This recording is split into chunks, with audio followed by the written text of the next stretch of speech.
The Primrose Path by Bram Stoker. Chapter 1. A Happy Home. I wonder will any of them come, Jerry? The pretty little woman's face got puckered all over with baby wrinkles, more suitable to the wee pink face that lay on her bosom than to her own somewhat pale one, as she made the remark. Jerry looked up from his newspaper and gazed at her lovingly for a moment before he answered, his answer being a confident smile, with a knowing shake of the head from side to side, as who should say, "Oh, you little humbug, pretending to distress yourself with doubts. Of course they'll come, all of them." Katey seemed to lose her trouble in his smile. It is wonderful what comforters love and sympathy are. She drew close to her husband and held down the tiny bald pink head for him to kiss, and then, leaning her cheek against his, said in a soft cooing voice, half wifely, half motherly, "Oh, Jerry, isn't he a little beauty?" Children are quite as jealous as dogs and cats in their own way, and instinctively the urchin sprawling on the hearthrug came over and pulled at his mother's dress, saying plaintively, "Me too, mammy, me too." Jerry took the child on his knee. "Hey, little Jerry, your nose is out of joint again, isn't it?" A mother is jealous as well as her child, and this mother answered, "Oh no, Jerry, sure I don't love him less because I have to take care of the little mite." Further conversation was stopped by a knock at the door. "That's some of them staying away," said Jerry as he went out to open the door. As may be seen, Jerry and his wife expected company. The doubts as to whose arrival was caused by the extreme inclemency of the weather, and as the occasion of the festivities was an important one, the doubts were strong. Jerry O'Sullivan was a prosperous man in his line of life. His trade was that of a carpenter, and as he had, in addition to large practical skill and experience gained from unremitting toil, a considerable share of natural ability, was justly considered by his compeers to be the makings of a successful man. 3 years before, he had been married to his pretty little wife, whose sweet nature and care for his comfort, and whose desire to perfect the cheerfulness of home had not a little aided his success, and kept him on the straight path. If every wife understood the merits which a cheerful home has above all other places in the eyes of an ordinary man, there would be less brutality than there is amongst husbands, and less hardships and suffering amongst wives. The third child had just been christened, and some friends and relatives were expected to do honour to the occasion, and now the knock announced the first arrival. Whilst Jerry went to the door, Katey arranged the child's garments so as to make him look as nice as possible, and also fixed her own dress, somewhat disturbed by maternal cares. In the meantime, little Jerry flattened his nose against the window pane in a vain desire to see the appearance of the first arrival. Little Katey stood by him, looking expectant, as though her eyes were with her brother's. Mrs. Jerry's best smile showed that the newcomer, Mr. Parnell, was a special friend. After shaking hands with him, she stood close to him and showed him the baby, looking up into his dark, strong face with a smile of perfect trust. He was so tall that he had to stoop to kiss the baby, although the little mother raised it in her arms for him. He said very tenderly, "Let me hold him in a minute in my arms."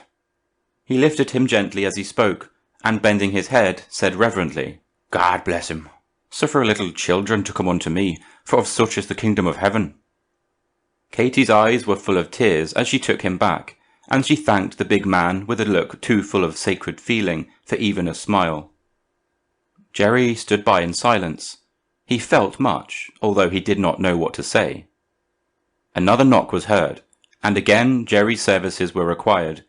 This time there was a large influx, for 3 different bodies had joined just at the door. Much laughter was heard in the hall, and then they all entered.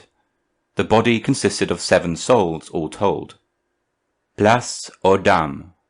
We Irishmen must give first place always to the ladies. Of these there were 4, Jerry's mother and her assistant, Miss McAnaspy, and Katey's 2 sisters, one older and one younger than herself. The men were Mr. Muldoon, Tom Price, and Patrick Casey. Jerry's mother was a quiet, dignified old lady, very gentle in manner, but with a sternness of thought and purpose which shone through her gentleness and forbid any attempt at imposition, as surely as the green light marks danger at a railway crossing. She had a small haberdashery shop, by which she was reputed amongst her friends to have realised a considerable amount of money. Miss McAllispy was her assistant, and was asked by Katey to be present out of pure kindness. She had originally set her cap at Jerry, and had very nearly succeeded in her aim. It was no small evidence of Katey's genuine goodness of nature, and her perfect trust of her husband, that she was present, for most women have a feeling of possible hostility, or at least maintain an armed neutrality towards the former flames of the man that they love. Miss McAllispy was tall and buxom, and of lively manners, quite devoid of bashfulness. It puzzled many of her friends how, with her desire to be married, she had not long ago succeeded in accomplishing her wish. Katey's sisters were pleasant, quiet girls, both engaged to be married. Jane to Price, and Mary to Casey, the former man being a blacksmith, and the latter an umbrella maker, both being sturdy young fellows, and looking forward to being shortly able to marry. Mr. Muldoon was the great man of the occasion. He was a cousin of Mrs. O'Sullivan's, and was rich. He had a large Italian warehouse, which he managed well, and consequently was exceedingly prosperous. Personally, he was not so agreeable as he might have been. He was small and stout, and ugly, with keen eyes, a sharply pointed nose, was habitually clean-shaven, and kept his breast stuck out like that of a pouter pigeon. He always dressed gorgeously, and on the present occasion, as he considered that he was honouring his poor relations, had got himself up to a pitch of such radiance that his old servant had commented on his appearance as he had left home. His trousers were of the lightest yellow whipcord, his coat was blue, his waistcoat was red velvet with blue glass buttons, and in the matter of green tie, high collar, and large cuffs he excelled. His watch-chain of massive gold, with the pint of seals attached to the fob-chain after the manner of the bucks of the last generation, was alone worthy of respect. His temper was not pleasant, for he was dictatorial to the last degree, and had a very unpleasant habit, something like Frederick the Great, of considering any difference of opinion as an insult intentionally offered to himself. A man like this may be a pleasant enough companion so long as he goes with the tide, he thinking that it is the tide which goes with him, but when occasion of difference arises, the social horizon at once becomes overcast with angry clouds which gather quickly till the storm has burst. Oftentimes, as in nature, the great world of elements, the storm clears the air. Mr. Muldoon had been asked, as an act possibly likely to benefit the new olive branch, for the Italian grocer was unmarried, and might at some future time, so thought Jerry and Katey in their secret hearts, take in charge the destinies of the new infant, today made John Muldoon O'Sullivan. When the party entered the room, Mr. Muldoon had advanced to Mrs. Jerry, and as she was a pretty little woman, had kissed her in a semi-paternal way, which made Miss McAllispy giggle. Mr. Muldoon looked round half indignantly, for he felt that his dignity was wounded. He considered that Miss McAllispy, of whose very name he was ignorant, was a forward young person, and in his mind determined to let her understand so before the evening was over. After a few minutes the introductions had all been accomplished, and everybody knew everybody else. There was a great kissing of the baby, great petting of the two elder children, for whose delectation sundry sweets were produced from mysterious pockets, and much laughter and good-humoured jesting. Mr. Muldoon prided himself upon being a good hand at saying smart things, and felt that the present occasion was not one to be thrown away. Being a bachelor, he considered that his most proper attitude was that of ignorance, utter ignorance regarding babies in general, and this one in particular. When he was shown the baby, he put up his eyeglass and said, "What is this?" "Oh, Mr. Muldoon," said the mother, almost reproachfully. "Sure, don't you know this is the new baby?" Oh, indeed, it is very bold." "It won't be long so, then," interrupted Miss McAllispy pertly. "You can make it your hair, if you will." Her English method of aspiration pointed the joke. Mr. Muldoon looked at her almost savagely, but said nothing. He did not want to commit himself to any intention of aiding the child's career, and he was obliged to remain silent. He mentally scored another black mark against the speaker. Presently he spoke again. "Is it a boy or a girl?" "A boy." "And are these boys or girls?" He pointed as he spoke to little Jerry and little Katey. Miss McAnaspy answered again. "Neither, they are half of each." "Dear me," said Mr. Muldoon. "Can that be?" "Don't you see?" said Miss McAnaspy in a tone which implied the addition of the words, "You silly old fool." "One is a boy and the other a girl." Mr. Muldoon made another black mark in his mental notebook, and, ignoring his opponent, as he already considered Miss McAnaspy, spoke again to Katey. "And are these all yours? 3 children, and you're be married? Let me see, how long?" 3 years and 2 months.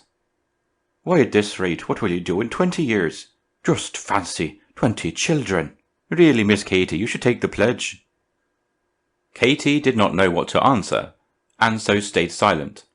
Miss McAnaspy turned away to hide an imagined blush, and Mr. Muldoon, feeling that he had said something striking, began to unbend and mix with the rest of the company in a better humour than he had been in for some time. The table was ready set with all the materials for comfort, and as the teapot was basking inside the fender beside a dish of highly buttered cake, the work of Mrs. Jerry herself, and the kettle singing songs of a bacchanalian character on the fire, promise of comfort to the foes and friends of Father Matthew were not wanting. There was great arranging of places at the table. Jane and Mary, with their sweethearts, managed to monopolize one entire side, sitting alternately like the bread and ham in the pile of sandwiches before them. Mr. Muldoon was put next to Katey, and Jerry had his mother on his right hand, she being supported on the other side by Mr. Parnell. This left Miss McAnaspy to take her seat without choice between the 2 eldest men of the party. She did not shrink from the undertaking, however, but sat down, saying pertly to the company, but to no one in particular, "My usual luck. Never mind, I like to have an old man on each side of me." Mr. Muldoon liked to be thought young. Most middle-aged bachelors do, and he looked his disapprobation of the remark so strongly that a silence fell on all. The dowager, Mrs. O'Sullivan, said quietly, "You let your tongue run too fast, Margaret. You forget Mr. Muldoon is a new friend of yours, and not an old one." Miss McAnaspy had already seen that she had made a mistake, and was only waiting for an opportunity of correcting it, so she seized it greedily. "I am so awfully sorry. I hope, sir, I did not offend. Indeed, I wished to please. I thought that young people wished to be thought old. I know that I did when I was young." "That was some time ago," whispered Pat Casey to Mary, who laughed too suddenly and was nearly caught at it. Mr. Muldoon was mollified. He thought to himself that perhaps the poor girl did not mean to give offence, that she was a clever girl, much nicer after all than most girls, however, that he would have an eye on her and see what she was like. For some time the consumption of the good things occupied the attention of everybody. Mrs. Jerry handed a cup of tea to Mr. Parnell before any of the rest of the men, saying, "I know you like that better than anything else." "That I do," he answered heartily. "There is as much virtue in this as there is evil in beer, and whiskey, and gin, and all other abominations." No one felt inclined to take up, at present at all events, the total abstinence glove thus thrown down, and so the subject dropped. It would have done one good to have seen the care which Katey's sisters took of their sweethearts, piling up their plates with everything that was nice, and keeping them as steadily at work as if they had been engaged in a contest as to who should consume the largest quantity in the smallest time. This was a species of friendly rivalry in which the men found equal pleasure with the girls. It is quite wonderful the difference between the appetites of successful and unsuccessful lovers.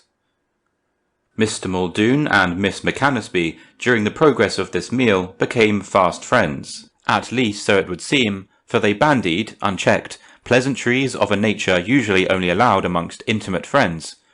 Both Jerry and his wife were much amazed, for both stood somewhat in awe of the great man with whom they would never have attempted to make any familiarity. By the time the heavy part of the eating was done, the whole assemblage was in hearty good humour. Katey began to clear away the things, having given the baby in charge to her mother-in-law. The moment she began, however, Mary and Jane started up and insisted that they should do the work, and on her showing signs of determination, forced her into the armchair and placed the two sweethearts on guard over her, threatening them with various pains and penalties in event of their failing in their trust. Seeing the other girls at work, Miss McAnaspy insisted on helping also, and they were too kind-hearted not to make her welcome in the little kindly office. The next addition to the working staff was Mr. Muldoon, who, to the astonishment of everyone who knew him, clamoured loudly for work, evidently bent on going wherever Miss McAnaspy went, and on helping her in her every task. It was a sight to see the great man work. He evidently felt that he was extending and being more friendly with his inferiors than, perhaps in justice to his own position, he was warranted in doing, and he took some pains to let everyone see that he was playing at work. His ignorance of the simplest domestic offices was preternatural. He did not know how to carry even a plate without putting it somewhere he ought not, or spilling its contents over someone, and he managed to break a tumbler and 2 plates, just to show, like Beaumarchais and the watch, that that sort of thing was not in his line. Mrs. Jerry did not know Pope's lines about the perfection of a woman's manner and temper, wherein he puts as the culmination of her virtues, and mistress of herself, though china full. But she had the good temper and the good manner of nature, which is above all art, and, although womanlike, the wreck of her household gods went to her heart, she said nothing, but looked as sweet as if the breakage pleased her. Truly, Jerry O'Sullivan had a sweet wife and a happy home. Prosperity seemed to be his lot in life. Chapter 2. To and Fro. When all was made comfortable for the after-sitting, the conversation grew lively. The position of persons at table tends to further cliquism, and to narrow conversation to a number of dialogues, and so the change was appreciated. The most didactic person of the company was Mr. Parnell, who was also the greatest philosopher, and the idea of general conversation seemed to have struck him. He began to comment on the change in the style of conversation. "Look what a community of feeling does for us. Half an hour ago, when we were doing justice to Mrs. O'Sullivan's good things, all our ideas were scattered. There was perhaps enough of pleasant news amongst us to make some of us happy, and others of us rich, if we knew how to apply our information, but still no one got full benefit, or the opportunity of full benefit from it." Here Price whispered something in Jane's ear, which made her blush and laugh, and tell him to go along. Parnell smiled and said gently, "Well, perhaps, Tom, some of the thoughts wouldn't interest the whole of us." Tom grinned bashfully, and Parnell reverted to his theme. He was a great man at meetings, and liked to talk, for he knew that he talked well. "Have any of you ever looked how some rivers end?" "What end?" asked Mr. Muldoon, and winked at Miss McAnaspy. "The sea end. Look at the history of a river. It begins by a lot of little streams meeting together, and is but small at first. Then it goes wider and deeper, till big ships mayhap can sail in it, and then it goes down to the sea." "Poor thing," said Mr. Muldoon, again winking at Margaret. "Ay, but how does it reach the sea? It should go, we would fancy, by a broad open mouth that would send the ships out boldly on every side, and gather them in from every point. But some do not do so. The water is drawn off through 100 little channels, where the mud lies in shoals and the sedges grow, and where no craft can pass. The river of thought should be an open river, be its craft few or many, if it is to benefit mankind." Miss McAnaspy, who had, whilst he was speaking, been whispering to Mr. Muldoon, said, with a pertness bordering on snappishness, "Then I suppose you would never let a person talk except in company. For my part, I think 2 is better company than a lot." "Not at all, my dear. The river of thought can flow between 2 as well as amongst 50. What I say is that all should benefit." Here Mr. Muldoon struck in. He had all along felt it as a slight to himself that Parnell should have taken the conversational ball into his own hands. He was himself extremely dogmatic, and no more understood the difference between didacticism and dogmatism than he comprehended the meaning of that Baphometic fire baptism which set the critics of Mr. Carlyle's younger days a-thinking. "For my part," said he, "I consider it an impertinence for any man to think that what he says must be interesting to everyone in a room." This was felt by all to be a home thrust at Parnell, and no one spoke. Parnell would have answered, not in anger but in good-humoured argument, only for an imploring look on Katey's face, which seemed to say as plainly as words, "Do not answer. He will be angry, and there will only be a quarrel." And so the subject dropped. The men mixed punch, all except Mr. Muldoon, who took his whisky cold, and Parnell, who took none. The former looked at the latter with a sort of semi-sneer and said, "Do you mean to say you don't take either punch or grog?" "Well," said Parnell, "I didn't mean to say it, but now that you ask me, I do say it. I never touch any kind of spirit, and please God, I never will." "Don't you think," said Mr. Muldoon, "that this is setting yourself above the rest of us a good deal? We're not too good for our liquor, but you are. That's about the long and the short of it." "No, no, my friend, I say nothing of the kind. Any man is too good for liquor." Jerry thought the conversation was getting entirely too argumentative, so he cut in. "But a little liquor needn't be bad for a chap if he doesn't take too much." "Aye, there it is," said Parnell. "If he doesn't take too much, but he does take too much, and the end is that it works his ruin, body and soul." "Whose?" It was Miss McAnaspy who asked the question, and it fell like a bombshell. Parnell, however, was equal to the emergency. "Whose?" he repeated. "Whose? Everyone who begins and doesn't know where he may leave off." Miss McAnaspy felt that she was answered, and looked appealingly at Mr. Muldoon, who at once came to the rescue. "Everyone is a big word. Do you mean to tell me that every man that drinks a pint of beer or a glass of whiskey goes straight to the devil?" "No, no, indeed I do not. God forbid that I should say any such thing.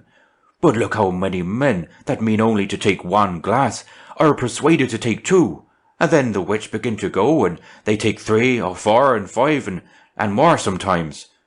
Why, men and women—" He rose from his chair as he spoke, with his face all aglow, with earnestness and belief in his words.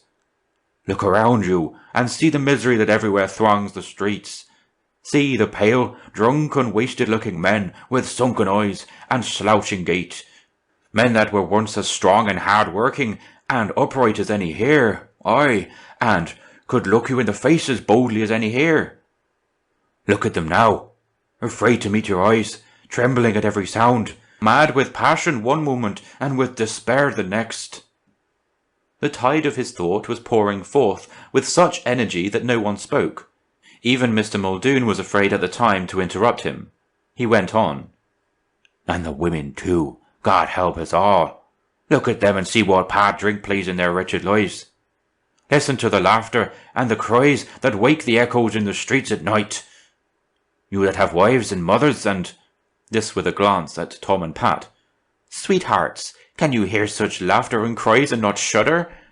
If you can, then when you next hear it, think of what it would be for you to hear some voice that you love raised like that." Mr. Muldoon could not stand it any longer, and spoke out.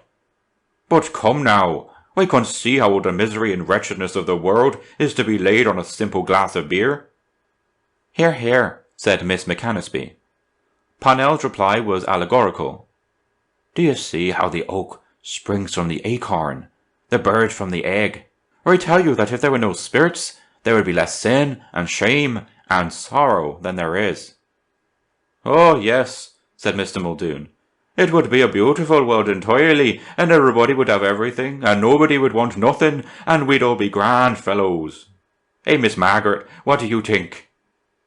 "Hear, hear," said Miss McAnaspy, more timidly than before, however at the same time looking over at Mrs. O'Sullivan, who was looking not too well pleased at her. "Ah, sir," said Parnell sadly, "God knows that we men and women are not what we ought to be, and sin will be in the world, I suppose, till the time that is told. But this I say, that drink is the greatest enemy that man has on earth." "Why, you're quite an enthusiast," said Mr. Muldoon. "One would think you were inspired." "I would I were inspired. I wish my voice was of gold, and that I could make men hear me all over the world, and that I could make the stars ring again with cries against the madness that men bring upon themselves." "Upon my life," said Mr. Muldoon, "you should be on the stage. You have missed your vocation. By the way, what is your vocation?"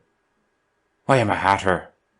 Miss McAnaspey blurted out suddenly, "Mad as a hatter," and then suddenly got red in the face, and shut up completely, as she saw her employer's eye fixed on her with a glare almost baleful in its intensity. Mr. Muldoon laughed loudly, and slapped his fat knees as he ejaculated, "Bravo, bravo! One for his knob, mad as a hatter. That accounts for the enthusiasm."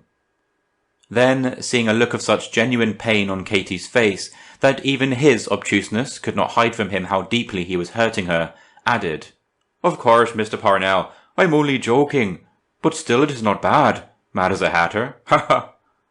No one said anything more, and no one laughed, and so the matter was dropped. Jerry felt that a gloom had fallen on the assemblage, and tried to lift it by starting a new topic. "Do you know," said he, "I had a letter from John Seabright the other day, and he tells me if you want to make money, England's the place." "Indeed," said his mother satirically. Going to England was an old fad of Jerry's, and one which had caused his mother many an anxious hour of thought, and many a sleepless night. "Yes," answered Jerry. "He says there is more work there than here, and better paid, and that a man has 10 chances for getting on for one he has here." "The one chance often wins when the 10 fail," said Parnell. "And it's worse losing £10 than one," added Margaret. "And some girls' tongues are as long as 10, said Mrs. O'Sullivan, who could not bear anything which tended to make light of her wishes with regard to Jerry, and so determined to put a stop to Miss McAnaspey's volubility. Mr. Muldoon, however, came to the rescue. "And some girls who have been for 10 years in misery and discomfort find sometimes that 1 year brings them all they want." Miss McAnaspey put her handkerchief before her face, and again dead silence fell on the assembly. Parnell broke it. "Jerry, put the idea out of your head. You know that you couldn't go now even if you wanted, and there is no use sighing for what can't be." "I don't know that," said Jerry argumentatively. "I could go now with Katey and the young ones, just as well as if I was a boy still. Aye, and better, for she would keep me out of harm." Parnell said with great feeling, "That's right, Jerry. Stick up for the wife and stick to her too, for she's worth it. Do you but keep to your wife and the home that she will always make for you, as long as you let her, and you may go when and where you will, and your hands will find work." Katey began to cry. She was still a little delicate, and anything which touched her feelings upset her very much. There was an immediate rush of all the women in the room to comfort her. Jerry offered her some of his punch, but she put the glass aside, saying, "No, no, dear, I never take it." "Come, come," said Mr. Muldoon. "Mrs. Katey, this will never do. You must take it. It is good for you." "No, it is good for no one." "Come now, Mr. Parnell," said Mr. Muldoon. "Don't you know a sup of liquor would do her good? Tell her so." "No, no," said Katey. "I know myself." Parnell spoke. "I cannot say, but it is good as a medicine, and as a medicine one may take it without harm." "Capital thing to be sick sometimes," said Muldoon, winking at Tom and Pat, and laughing at his own joke. Parnell did not like to let a point go unquestioned on a subject on which he felt deeply, so he answered, "When you are sick, your wish is to be well again, and the medicine that seems nice to you when well is only in sickness but medicine after all." Once more Mr. Muldoon began to get angry, and said with a determination to fight the arguments à l'outrance, "Why, man, you would make the world a hell with all your self-denials. Do you think life would be worth having if every enjoyment of it, great and little, was to be suppressed? The world is bad enough, goodness knows already, without making a regular hell of it." "Hell is a big word." "It is a big word, and I mean it to be a big word." "Ah, it is like enough to hell already," said Parnell sadly. "On account of all the bad spirits," added Miss McAnaspey. "Laugh, my child, laugh whilst you may. Heaven grant that the day may never come when you cannot laugh at such thoughts. Ay, truly, the world is hard enough as it is. Bad enough, and the devil is abroad enough and too much." "Oh, he's on earth, is he?" "Yes, Mr. Muldoon, he is. To and fro he walks always." Whilst he was speaking, he was drawing in his notebook. Miss McAnaspy got curious to know what he was doing and asked him. In reply, he handed her the book. She took it eagerly and then passed it on to all the others in turn. He had drawn an allegorical picture under which he had written, "To and fro." The picture represented a road through a moor to a village seen lying some distance away, with the spire of its church shadowed by a passing cloud. The moor was bleak, with, in the foreground, a clump of blasted trees, and in the distance a ruined house. On the road 2 travellers were journeying, both seated on the same horse, a sorry nag. One of them was booted and spurred, and wore a short cloak, a slouched hat, under which the lineaments showed ghastly, for the face was but that of a skull. The other, who rode pickaback, was clad as the German romances love to clothe their demon when he walks the earth, with trunk hose and pointed shoes, a long floating cloak, and peaked cap with cock's feathers. On his arm he bore a basket full of bottles, and as he clutched his grisly companion, he laughed with glee, bending his head as men do when their enjoyment is in perspective rather than in actuality. From beneath a stone a viper had raised itself, and seemed to salute the travellers with its forked tongue. When the picture came into Mrs. O'Sullivan's hands, she fixed her spectacles, and held it up a little to let the most light possible fall on it. Then she spoke. "God bless us and save us, but that's an awful thing. Where did you see that, Mr. Parnell?" "I never saw it, ma'am, except in my mind, and I see it there often enough." "You young men, mind the lesson of that picture, for it is truth. Death and the devil go together, and so sure as the devil grips hold of you, death is not far off, you may be sure, in some form or other. Waiting, waiting, waiting." Mr. Muldoon saw that the subject of drinking was coming in again, and said maliciously, "And this is all from a glass of beer?" "Why, if you will," said Parnell. "That's how it begins, that which was the curse of Ireland in our own time, and which, so surely as Irishmen will not use the wit and strength that God has given them, will drag her from her throne." Jerry got into the conversation. "One thing John Seaboy tells me, that there is less drunkenness in England than here." "Don't you believe him," said Parnell. "That man means mischief to you. He wants to entice you to England, and then live on you when he gets you there. For heaven's sake, put that idea of going away out of your head. You're very well here as you are, and let well alone." Jerry's mother spoke also. "John Seabright is a nice chap to quote sobriety as a virtue. Do you remember how often I gave you money to pay his fines to keep him out of prison after his drunken freaks, for the sake of his poor dead and gone mother? Why, that chap could no more tell truth than he could work, and that's saying a good deal."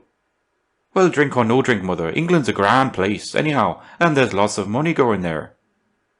Parnell rose up from his chair and said severely, "Jerry O'Sullivan, do you know what you are talking about? True that England is rich, but is money all that a man is to seek after? If the good men leave poor Ireland to make a little more money for themselves, what is to become of her? Is it not as if she was sold for money? And if you look at the real difference of wages, the wages that good sober men that can work get here and there, a poor price she would be sold for after all." "I don't like that way of putting it," said Jerry, rather testily. "In fact, I have almost made up my mind to go, and I don't think I am selling my country at all, and I wish you wouldn't say such things." Parnell said nothing for a few moments. Then he tore the picture out of his notebook and handed it to him, saying, "Jerry, old boy, if you ever do go, keep that in your purse, and if ever you go to pay for liquor for yourself or others, just think what it means." When the party rose up to go, they found that Katey had been crying quietly, and her eyes were red and swollen. Jerry O'Sullivan's home was happy, and his poor, good little wife feared a change. Chapter 3. An Opening. Jerry O'Sullivan's desire to go to England was no mere transient wish.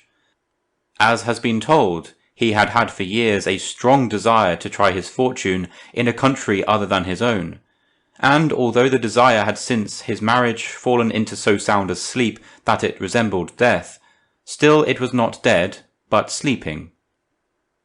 Deep in the minds of most energetic persons lies some strong desire, some strong ambition, or some resolute hope, which unconsciously moulds, or at least influences their every act. No matter what their circumstances in life may be, or how much they may yield to those circumstances for a time, the one idea remains ever the same. This is, in fact, one of the secrets of how individual force of character comes out at times. The great idea, whatever it may be, sits enthroned in the mind, and round it gather subordinate wishes and resolves, as the feudal nobles round the king, and so goes on the chain down the whole gamut of man's nature, from the taming or suppression of his wildest passions down to the commonplace routine of his daily life. And yet we wonder at times to see, when occasion offers, with what astonishing rapidity certain individuals assert themselves, and how, when a strange circumstance arises, some new individual arises along with it, as though the man and the hour were predestined for each other. We need not wonder if we will but think that all along the man was ready, girt in his armour, resolved in his cause, and merely awaiting, although perhaps he knew it not, the opportunity to manifest himself. Whilst Jerry had been working, and working so honestly and well that he was on the high road to success, he never once abandoned in his secret heart the idea of seeking a wider field for his exertion. Truly, Alexander has his prototypes in every age and country, and men even try to look ever beyond the horizon of their hopes, sighing for new worlds when the victories of the old have been achieved. From the receipt of Sebright's letter, Jerry had found the old wish reviving stronger than ever. He was so prosperous that the idea of failure in work seemed too far away to be easily realized, and his home was so happy that domestic trouble was absolutely beyond his comprehension. The holy admonition, "Ye that stand, take heed, lest ye fall," should be ever before the minds of men. Katey saw her husband's secret wish gradually growing into a resolve, with unutterable pain, and tried to combat Jerry's views, but hopelessly. At first he listened, and argued the matter over fairly in all its aspects, being ever kind-hearted and tender, and seeming to thoroughly sympathize with her views. But, as the weeks wore on, he began to take a different tone, and without losing any of his kindness or tenderness, to express more decided opinions and intentions. The change was so gradual that even Katey's wifely love, and the acuteness which is the handmaiden of love, could see no cause for change, nor could mark any time as being the period of a definite change. In fact, the masculine resolution was asserting itself over the feminine, and acting and reacting in itself, but constantly in the direction of settled purpose. With the feeling of power which a man of average mental calibre feels over a woman of similar status amongst her own sex, comes a fuller purpose, a more decided, definite resolve to the man himself. Thus, Jerry, whilst arguing with his wife, had been all the time strengthening his own resolve, and working himself up to the belief that immediate action was necessary to his success in life. Wives, be careful how you argue with your husbands, for you walk on a ridge between two precipices.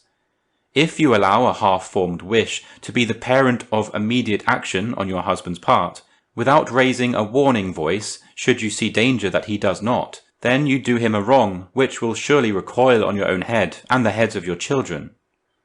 But if, on the other hand, you persistently combat with argument wishes which should be furthered or opposed with the patent truths of the heart's experience, then you will surely fail, for you will be fighting reality with vacuity, opposing steel with air-drawn daggers of the fancy.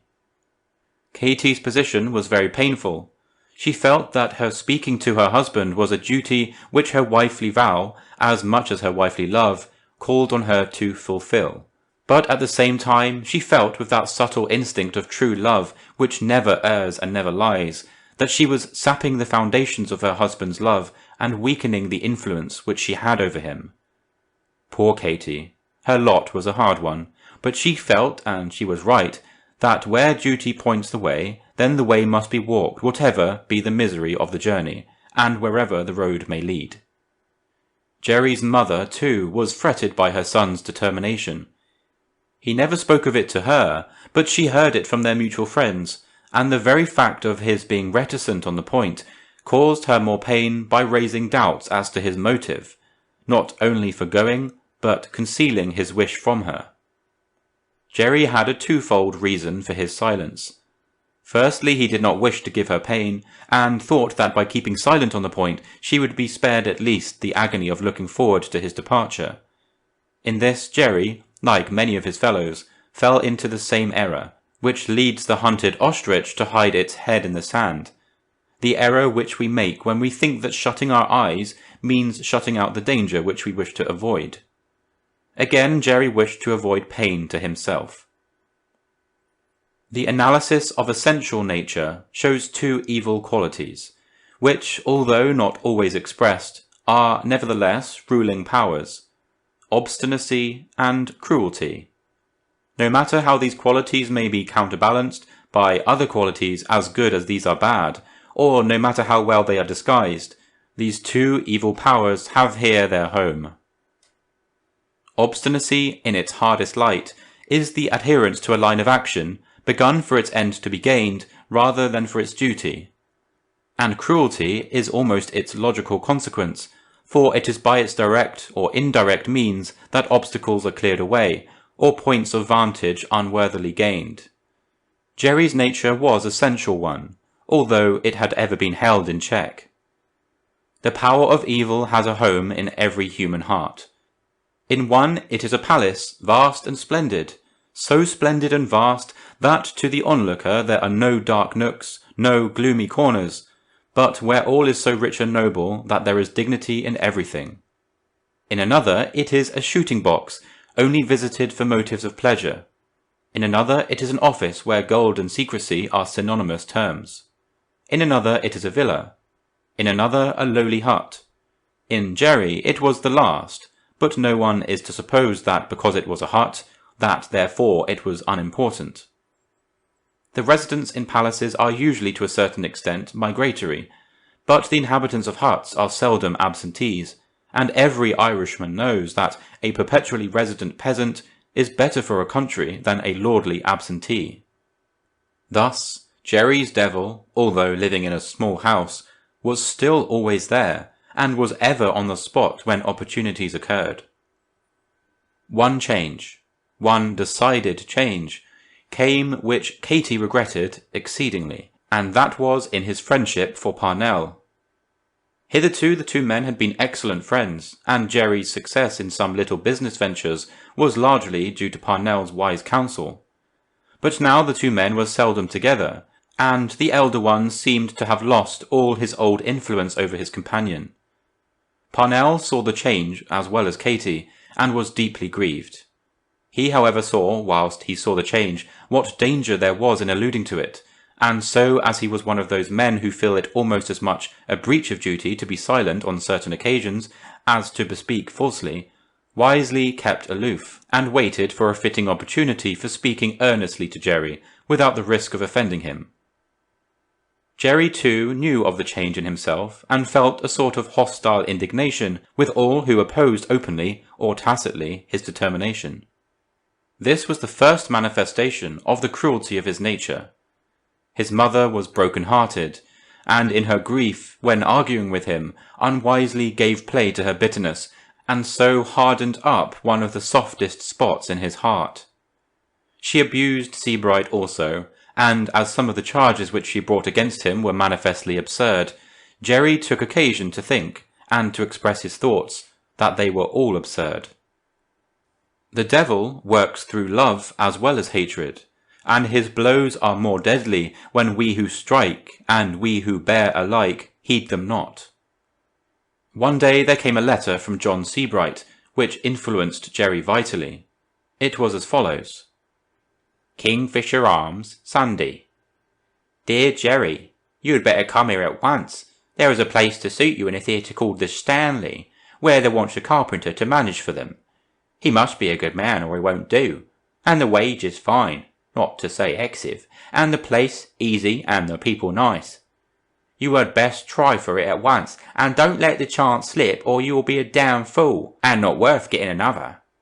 Don't let your mother or your wife keep you back, as they would try to, for women isn't able to do business, but men is, and the manager is a nephew, who is a friend of mine and a capital fella, and a head like iron, and money is going here like water, and a man with your head would make a fortune in no time, which let me know at once till I tell the nephew, which if you give me a £1 to give him to speak for you, it will be all right, and send the money by return to me, care of Mrs. Smith, Kingsfisher Arms, Wellbred Street, London, and I remain yours truly, John Seabright. P.S. Don't show this to your wife or mother, or they'll think I wants to make you come, and of course me motive is disinterested, as I'm well off myself and quite happy. P.S. 2. If you tell the women, tell them I'm going to be married to a good woman who is very pious and charitable, and well off. Don't forget the £1. Jerry was no fool, and very clearly he saw through the motive of the writer of this precious epistle. But there were passages in it which interested him deeply.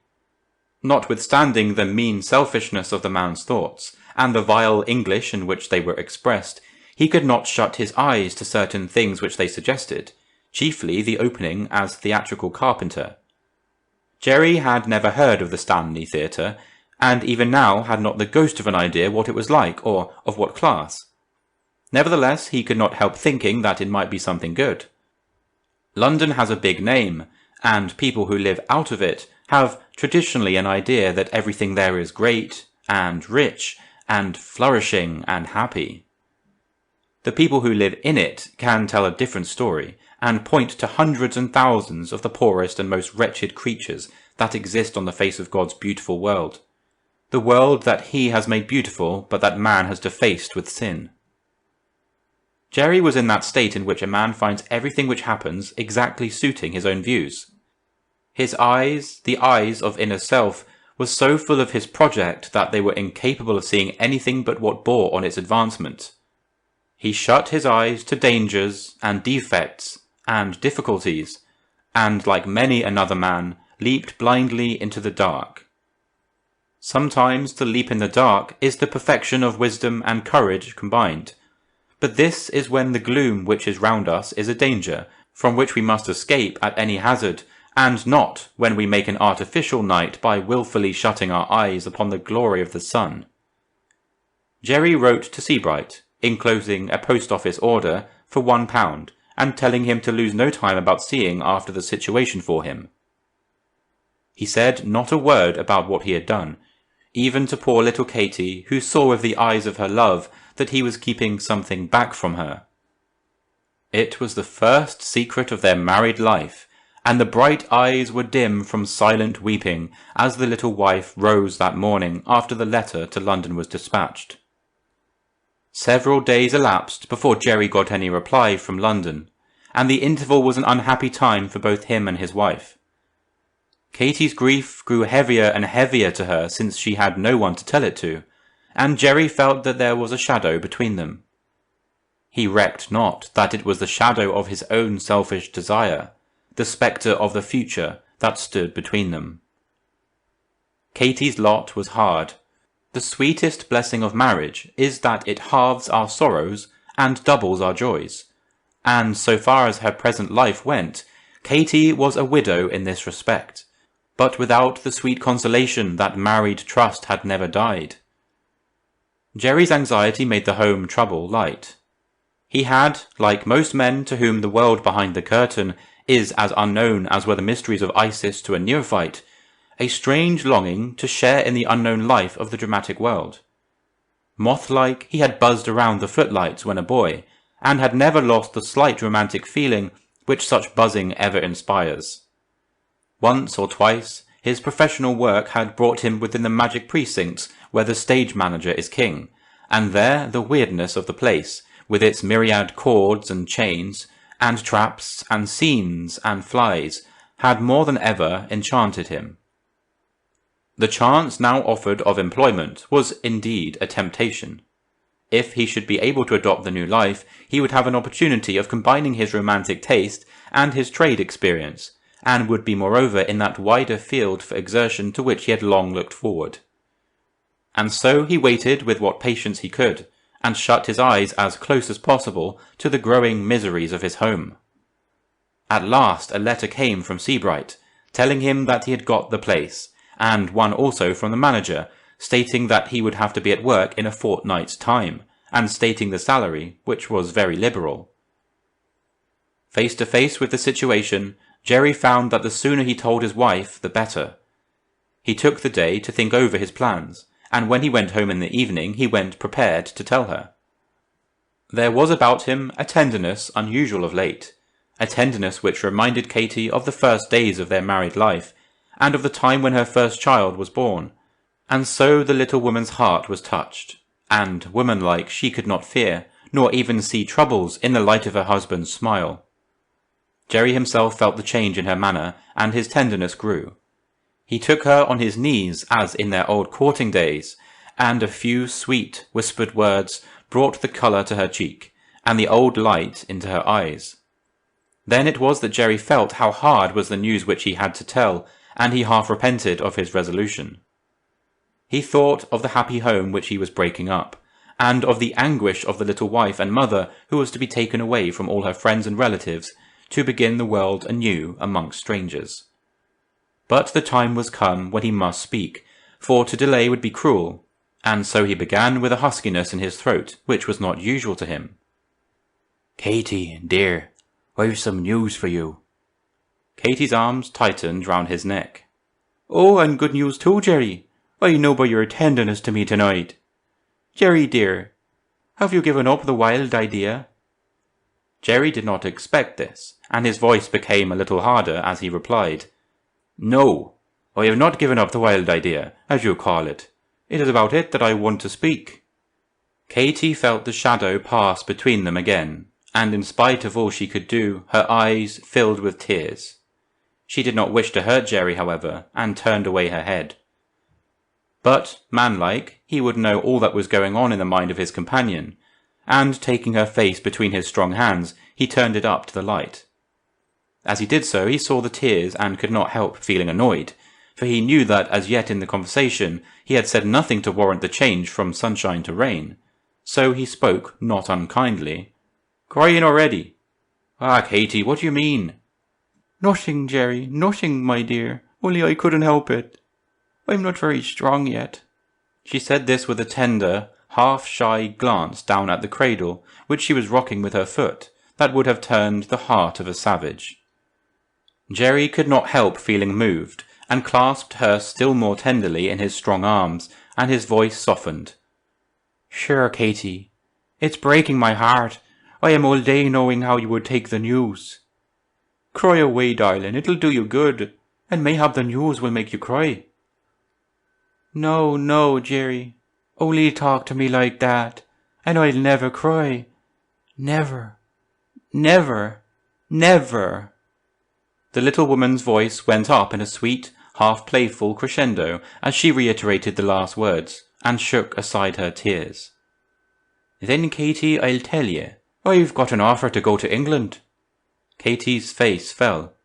"To London, to become head carpenter in a theatre, and I've written to say I'll take it."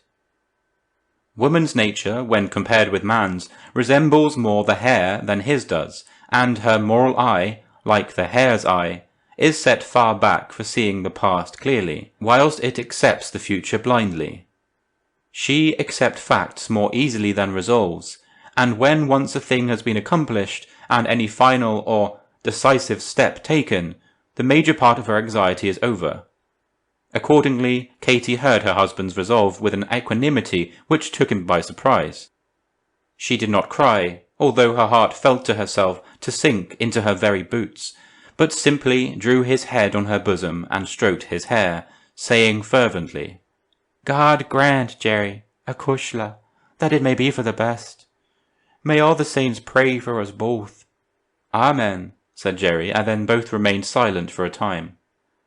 Soon the woman's curiosity spoke, and her imagination began to work, and in the pleasure of expectation of change, always specially dear to women, she lost sight for a time of her present trouble. She began to question Jerry about the new engagement, and, having once began, poured forth such a tide of questions that he had no time to answer them, even had he known himself all she wanted. He did as well as he could, however, and now that the worst of the news was over, her hopeful nature took the brightest view possible of the case, and she seemed, by comparison with her mood of the last few days, quite happy. Jerry did not tell her that night of the time of leaving, but let her sleep with what happiness she could, for he knew that the morrow, when she had learned the necessary suddenness of their departure, would be a sad one for her. In the morning he told her just before going to his work, for he put off the evil moment, half that she might be able to have her cry in quietness. He knew that she would cry, and half with a man's selfish wish to avoid an unpleasant scene. Katey bore up till he was gone, and then the tide of her grief and sorrow burst forth unchecked, and she cried so pitifully that her little ones began to cry from childish sympathy. She took them in her arms and knelt down with them, and rocked herself and them to and fro, and moaned, "Oh, woe the day! Oh, woe the day!" Chapter 4. The New Life. Jerry O'Sullivan well knew the difference between the dispositions of his wife and his mother, and it was not without a shrinking of spirit that he approached the dwelling of the latter that evening to impart the unwelcome news. His fears were not without foundation, for when he began to tell his news, the old lady, who had hitherto been full of love and affection, broke out into a desperate fit of crying, a very unusual thing with her, mingling her tears with reproaches such as Jerry had never before heard from her lips. "And you, my son," she said, "are about to leave your home, and your country, and your mother, and to go amongst strangers. Oh, woe the day, woe the day, that my child ever wants to leave the ground where his poor dead father lies sleeping. Oh, Jerry, Jerry, was it for this that I watched over your youth, and toiled and slaved for you, early and late, that when I saw you grow into a strong, steady, honest man, with a sweet wife and a happy home, I should see you leave me forever?" Jerry interrupted. "Not forever, mother." Aye, forever. With us through. Sure, don't I know I'll never see your face again. You're going, Jerry, among strangers, and their ways are not our ways, and amongst them you'll forget the lessons of your home. You're going to a city where the devil lives, if he lives any one place in the world, and I must sit at home here in doubt, and sigh, and weep, till I die. Mother dear, don't take on like this. Why should you doubt and sigh and weep at all? I aren't going to do anything wrong. I'm going to work harder than ever, and I think, mother, I do think that it's not fair to me to think that I'm going to the devil, just because I leave one town to live in another." But reason and consolation were alike thrown away on Mrs. O'Sullivan. The spice of obstinacy in her nature, and which Jerry had inherited from her, made her stick to her point, and so, after many efforts, Jerry came away, leaving her bowed down with sorrow. He was himself somewhat indignant, and with fair enough reason, that all his relatives should take it for granted that he was going to change an honest, hard-working life or an idle, dissolute one. He did not like to go home at once, for he somehow felt afraid of meeting a reproachful look on Katey's face. This fear was a proof that he knew in his secret heart that he was doing wrong, for in all their married life Katey had never once given him cause for such a thought. It was in his own conscience that the reproach arose, and the look was on the face of his angel. Accordingly he made a detour and called at the house of Mr. Muldoon. The great man was within and received him heartily. "Why, O'Sullivan," said he, "this is quite unexpected. Sit down, man, and make yourself comfortable." Jerry sat down, but was anything but comfortable. Whilst he was on the way to his home, he had felt a desire to stay away, but now that he was settled down, he longed to be at home. Katey's face, pale with her recent sickness, and paler still from her recent grief, seemed to look at him, and he thought and felt how her poor heart must be beating as she waited and waited for his return, counting the minutes and finding in each moment's extra delay new causes for dread. At last he could stand it no longer, and jumped up, saying to his host, "I can't stay. I have not been at home yet, and Katey will be expecting me." Muldoon laughed. "Oh, there's a man with 3 children. Sure, a wife in her honeymoon wouldn't look for you like that." "Katey would, and does." "No, indeed, I can't stay. I just came to tell you that I've got an engagement in the Stanley Theatre in London, as carpenter, and I'm going in less than a fortnight." Mr. Muldoon whistled. "This is sudden," he said. "Aye," said Jerry, but said no more. "You must come and spend an evening with me before you go, and your mother will come, and Miss McAnaspy, and we'll get the boys and girls and have great fun." "Agreed," said Jerry, and took his leave. When he got home, Katey flew to the door to meet him, and clung to him and kissed him, and he wondered how he could be such a fool as to stop away for fear of any reproach from her. He told her of his visit to his mother and Mr. Muldoon, and of the invitation of the latter, which she agreed should be accepted. The next week was such a busy one that neither Jerry nor Katey had much time for repining, and even Mrs. O'Sullivan found some consolation in her exertions and the liberal preparations which she was making for her son's departure. At first there was some question as to the advisability of Katey and the children going at once, as some of the family thought that it would be better if Jerry went alone, and Katey waited to follow when all was comfortably settled for her. Katey herself had, however, put a stop at once to the discussion. "I don't want comfort," she said, "and I am afraid to rough it since we are to go, but I want to be with Jerry." Her mother-in-law backed her up in this view, and so the matter was arranged. Mr. Muldoon's entertainment was a great affair. No expense had been spared on the host's part, and no trouble on the part of his servant, and the consequence was an amount of splendour which dazzled all beholders. The entertainment was given in the drawing-room over the shop, a room seldom entered save by the servant, who periodically dusted it. The covers had been taken off the chairs, which now showed their red cushions in all their splendour.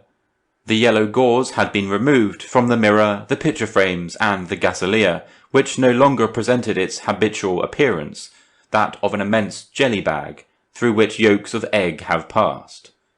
The eating and drinking was on a scale of magnificence. Not only had the warehouse been ransacked for its delicacies, but good things of, so to speak, an alien description had been provided, and so far as the inner man was concerned, nothing was wanting. The company was the same as that at the christening party, with the addition of a couple of hard, dry old men, of whom Mr. Muldoon thought much, and to whom he paid decided deference. When all the company had assembled, which was about 7 o'clock, Mr. Muldoon ordered supper, and all went vigorously to work. Hitherto there had been a little stiffness. Price and Casey had been somewhat awed by Mr. Muldoon's magnificence, and their sweethearts, seeing this, had followed their lead, and remained in seemingly bashful silence. Jerry and Katey and Mrs. O'Sullivan and Parnell were too heavy-hearted for mirth, and so the only members of the party who were lively were the host and Miss McAnaspy. The latter was anything but sorrowful, and truly with good cause. She saw, with the instinct of her sex, that she had made a conquest in the rich old bachelor, and already tasted possession of all the splendour which surrounded her. She was even now, whilst she pretended to admire, planning changes in the room and its furniture. The chairs would not be arranged as at present, the pictures were too gloomy, and would have to be replaced by others of brighter hue. In fact, altogether, much additional splendour would have to be imported, so that all her friends and visitors would be driven to the wildest envy without giving them a chance of escape. When the supper was done, Mr. Muldoon stood up and made a speech reverting to Jerry's departure, and wishing him success, and also managing to bring in a neat compliment to Miss McAnaspy's good looks, which caused that bashful young female to hide her face in her pocket-handkerchief, and to giggle for some minutes.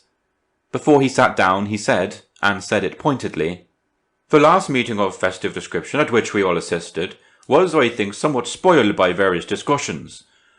Now, I hope that tonight we will have no such discussions. I wish that our friends, Jerry and Katey, may have an evening all jolly and merry." "Hear, hear," said the old men simultaneously. Parnell felt that all this was levelled at him, and found his hands tied. There was no discussion of any kind, and as nothing more than casual remarks were made, the party soon took a tone so gloomy that even the lively Margaret found her spirits below zero. All this tended to irritate Mr. Muldoon. A man of his temperament gets dogmatic in proportion to his irritation, and consequently he soon was laying down the law on every imaginable point. This still more increased the gloom till all was so deadly that Katey could bear it no longer, and left earlier than she had intended. The rest were not slow to follow her example, and Mr. Muldoon was so enraged at the miserable failure of his merry party that he would hardly say good night. The days drew on towards their departure, and all was so busy that there was no time for thought, perhaps just as well for those of them that had hearts to feel. At last the day arrived, and their friends assembled at the north wall to see them off, for they were going by sea on account of their luggage, which was quite disproportionate to their rank in life. The anguish of parting was very great, and their tears shed many. But partings must ever be, and this one was like all that have gone before and all that are to follow after. So great was the grief of all, that Jerry for a time repented of his determination. And so Jerry O'Sullivan and his wife and children left home and fortune to seek greater fortune in a strange place. The voyage lasted 3 days. For the first 24 hours, Katey was too sick to think, and the poor children suffered dreadfully, and it was not till the black bare rocks of the Land's End came into view that the poor little woman was able to look about her. Even the first glimpse of her future country was not reassuring, for it looked very black and cheerless and inhospitable indeed. However, by the time Falmouth, with its houses clustered up the hill, and its quaint, quiet, old-world look still upon it, came in sight, her spirits rose. From thence the journey was enjoyed by all, for the weather was fine, and the sea like glass. The south coast of England is full of charming scenery, which one sees much of in passing from port to port, and it was no wonder that Jerry and his wife felt somewhat elated at being amongst such wealth and security as the disposition of things there presupposed. Plymouth, the queen of ports, with its wealth of naval strength and its picturesque batteries on Mound Edgecombe, Drake Island, and the Hoe, and Portsmouth, guarded by ironclad towers out in the very sea, miles of continuous batteries and innumerable warships, made a deep impression, and somehow Katey felt that Jerry was a cleverer man than she had given him credit for being. It is the nature of the greater to absorb the lesser. We see the beauty of the rose in full luxuriance in the summer sunlight. It is only when we reach the core that we find their canker worm. At last the Thames was reached, and the O'Sullivans were fairly awed by the strength of the defences. All up the river, which took them the best part of a day to ascend, the banks were studded with forts on either side. Little low-lying forts, all fronted with iron, dangerous places, very hard to hit from any distance away, but able to contain the best and biggest guns made in the world. The black iron-cased ports, in rows seemingly level with the water's edge, looked like iron doors of the vaults in a cemetery, a fact which, in the eyes of the onlookers, added not a little to the grim terror of their appearance. The wonder culminated at Tilbury, for here 2 immense forts defended the narrowest part of the river, and made the idea of any hostile force passing up it a complete impossibility. London was reached at last. Busy, bustling, rushing, hurrying London, compared with which all other cities seem as the castle of the sleeping princess in the fairy tale, and Jerry and his wife on landing from the steamer, albeit they came from a city where progress speaks with no puny voice and works with no lazy hand, felt bewildered. At the best of times and places, a landing stage is no flower garden, especially to the incomer, but the London landing stages, with their great steam cranes and palatial warehouses, and ships lying 7 or 8 deep out into the river, are wonders in themselves. It was only by patience and care, and asking many questions, that Jerry was able to bring his family into the holy terrestrial world. Through much bustling, scrambling, and exertion, they found their way into the street where the theatre was situated, for as they knew nothing about the place, Jerry thought it best to get as near to his work as he could. He had high resolves, and intended to work harder even in the new life than in the old. The neighbourhood was exceedingly poor, and an amount of misery and squalor prevailed, which showed Katey, in as many moments as the other had taken hours, that all was not gold, which glittered within the strip of silver sea, which her sons call Britain's bulwarks, but that the greatness and wealth and strength have their counterfoils in crime and poverty and disease. More than an hour was spent in looking for lodgings, and Katey's heart was sick and sore. There was some vital objection to every place. One was too dear, another was too dirty, a third was too small, and so on. All things have an end, even looking for lodgings, and towards nightfall they lighted on a place, which, although not exactly what they required, was still the nearest approach to it that they had yet come across. It was over a greengrocer's shop, and promised to be fairly comfortable. Katey somehow felt that the mere show of green stuff gave it a little of the idea of home. Just enough, she found out afterwards, to make her homesickness, which had worn somewhat away during the last day or two, come back again. However, she had no time for brooding over sorrows, real or sentimental. The children were dead tired and crying with sleep, and so when a fire was lit and the basket of provisions opened, they were tucked into their bed and fell asleep in a moment. Whilst Katey was thus attending to her household duties, Jerry was exercising his professional skill in making the room comfortable, knocking up nails here and there, and generally improving the disposition of affairs.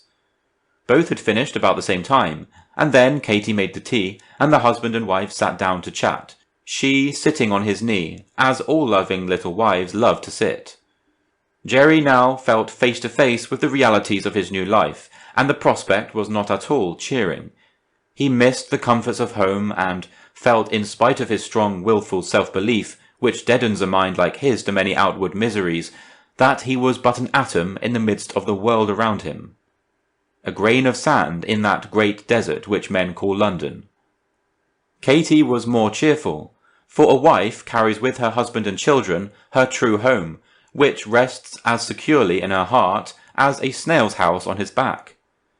Katey slept that night, for she was tired out, but Jerry could not sleep. In the morning he was stirring by daylight, and after lighting the fire, for Katey was so worn out that she still slept, went out to look about the neighbourhood. It was still so early that but few people were up. He found his way to the theatre, whose external appearance filled him with consternation. The outside of a small theatre is at the best of times unpromising, and this one looked, in the cool morning air, squalid in the extreme. Jerry wandered round it curiously, trying to get every possible view. As it went back into a large block of buildings, this was no sort of easy task, and so by the time the survey was completed he was quite ready for his breakfast. Katey was up and as bright as a bee. The children had recovered their good temper in their sleep, and everything was infinitely more cheerful than had seemed possible for it ever to be the night before. Katey came up to her husband as he entered the room and put her arms round his neck, and kissed him several times very, very fondly. "God bless our future life, Jerry dear," she said. "I hope it will always be as happy as this. If I can do it, be sure your home will always be a cheerful and happy one." He kissed her in return, feeling more deeply than he cared to say, for there was a rising lump in his throat. The morning passed in setting things straight, and in the afternoon Jerry went down to the theatre again. The place looked more lively than before, although in reality still very dismal. There were a few of those nondescript, ill-clad loungers that are only seen in the precincts of theatres, hanging round the door, those seedy specimens of humanity who are the camp followers of the histrionic army. When Jerry asked one of them where he would find the manager, he winked at his companions, rubbed his lips, and said with obsequious alacrity, "This way, sir. Come with me, and I'll show you the way." Jerry followed him through several dark passages, filled with innumerable boxes of all sizes, old woodwork and portions of scenic ornamentation half covered with tarnished gilding, till they reached a door to which the guide pointed, saying, "It's a very dry day, your honour." "Very dry," said Jerry. "A drop would not be bad, sir." Jerry's appearance was so good that the man called him sir, not all for the purpose of flattering his small vanity. Jerry gave him twopence and knocked at the door. He was told to come in, and on doing so, found the manager who was just going out, and who, being in a hurry, told him to come to him the next morning, to talk over his duties and, in the meantime, to see the stage manager, Mr. Griffin, who would show him over the place so that he might get accustomed to it. Jerry managed to find his way to the stage, which was lit by a great line of gas jets on the top of a vertical pipe, like a hay rake stuck at the back of the orchestra. A dress rehearsal was going on, and Jerry stood in the wing to watch. The play was a version of Faust, and the dresses were the same as those used in Gounod's opera. Presently, Mr. Griffin noticed the strange face and came over to the wing. Jerry told him his name, and was at once welcomed as a member of the staff. He was introduced to several people on the stage with whom he was likely to come in contact. Amongst the actors was a tall individual who was performing the part of Mephistopheles, who came over to Jerry and introduced himself, saying that he knew John Seabright. Jerry was glad to see anyone who had the tie of a mutual friend amongst so many strange faces, and although he did not like the appearance of his new friend, spoke to him heartily. Whenever he had an opportunity during the course of the rehearsal, he came over to Jerry and resumed their chat. Presently he came over and said, "I am not on this scene. Come and have a glass of beer with me." "With pleasure," said Jerry, for he was hot and thirsty, and the twain adjourned to a little tavern across the street. Mons, the new friend, calling into his dressing room to put on his Ulster coat, so that his stage dress would not be observed. When they entered the tavern, the barkeeper was busy settling his glasses, and had his back turned to them. Mons took off his ulster and sat down, there being no one but themselves present, except a drunken shoemaker, whom Mons knew, and a beggarman, who followed them in. When the barkeeper turned round, Jerry met the most repulsive face he had ever seen.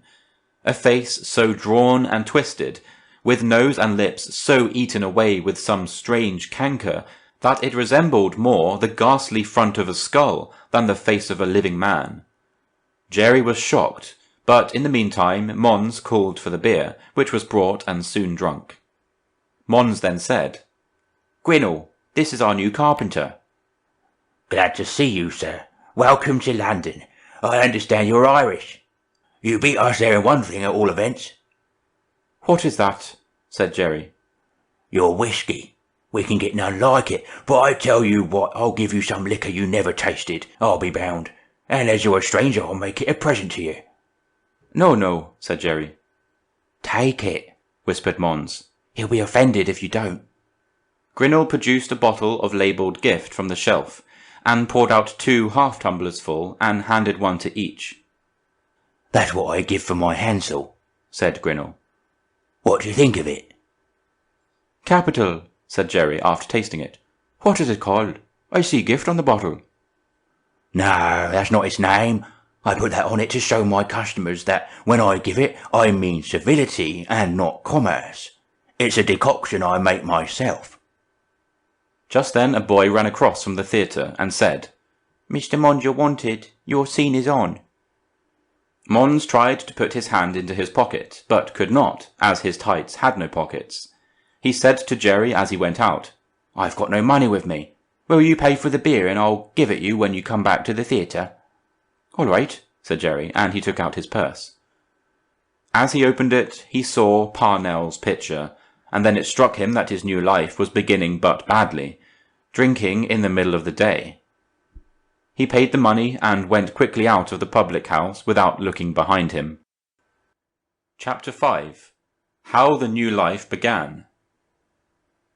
When Jerry got back to the theatre, the place did not, somehow, look the same. There was too much tarnished gilding, he thought, and too little reality. Although the place seemed very old and dirty, so old and so dirty that after looking about him for a little time, he felt that there was room and opportunity for all his skill and energy. There was something so cheering in this prospect of hard work that he forgave the dirt and the age, and longed to get into active service. The rehearsal did not take much longer, and then the various actors and employees dispersed. Mons came over to Jerry and asked him to come to his dressing room for a moment. Jerry was anxious to get home, and said so. "You need not fear," said Mons. "I shan't detain you a minute. I only want to give you what you paid for me." "Nonsense, man," said Jerry, who felt almost insulted, for, like all Irishmen, he had one virtue which too often leans to vice's side, generosity, and considered that hospitality was involved in the question of who pays. Of all the silly ideas that ever grew in the minds of a people, feeding on their native generosity of disposition, this idea is the most silly. Let any man but think honestly how honour or hospitality can be involved in the mere payment of a few pence, and then ask himself the question in his heart of what difference there is to him between the nobler virtues of his soul and the pride of superabundant coinage. Jerry O'Sullivan was no fool, and often reasoned with himself on the subject. But still the prejudice of habit was too strong within him to be easily overcome, and so he felt hurt in spite of his reason. Mons answered him suavely. "No nonsense at all. I borrowed a small sum of money off you, which you kindly lent me. I now wish to repay you." "Sure there isn't any need of repayment because I paid for a glass of beer." "But a debt is a debt, large or small, and I don't want to remain due to any man." Jerry thought for a moment or two. The justness of the statement struck him so forcibly that he felt that any further talk would be unfair to his friend, so answered him simply, "Fair enough," and took the money proffered, thinking to himself what a good-hearted, honest fellow his new friend was. It was well nigh dark when Jerry got home. He found Katey up to her eyes in work, for between settling the rooms and unpacking, and looking after the children and the supper, she had quite enough to do. She had given the rooms a thorough cleaning, a thing very much required, and as they had not quite recovered from the effects, were not so comfortable as they might have been.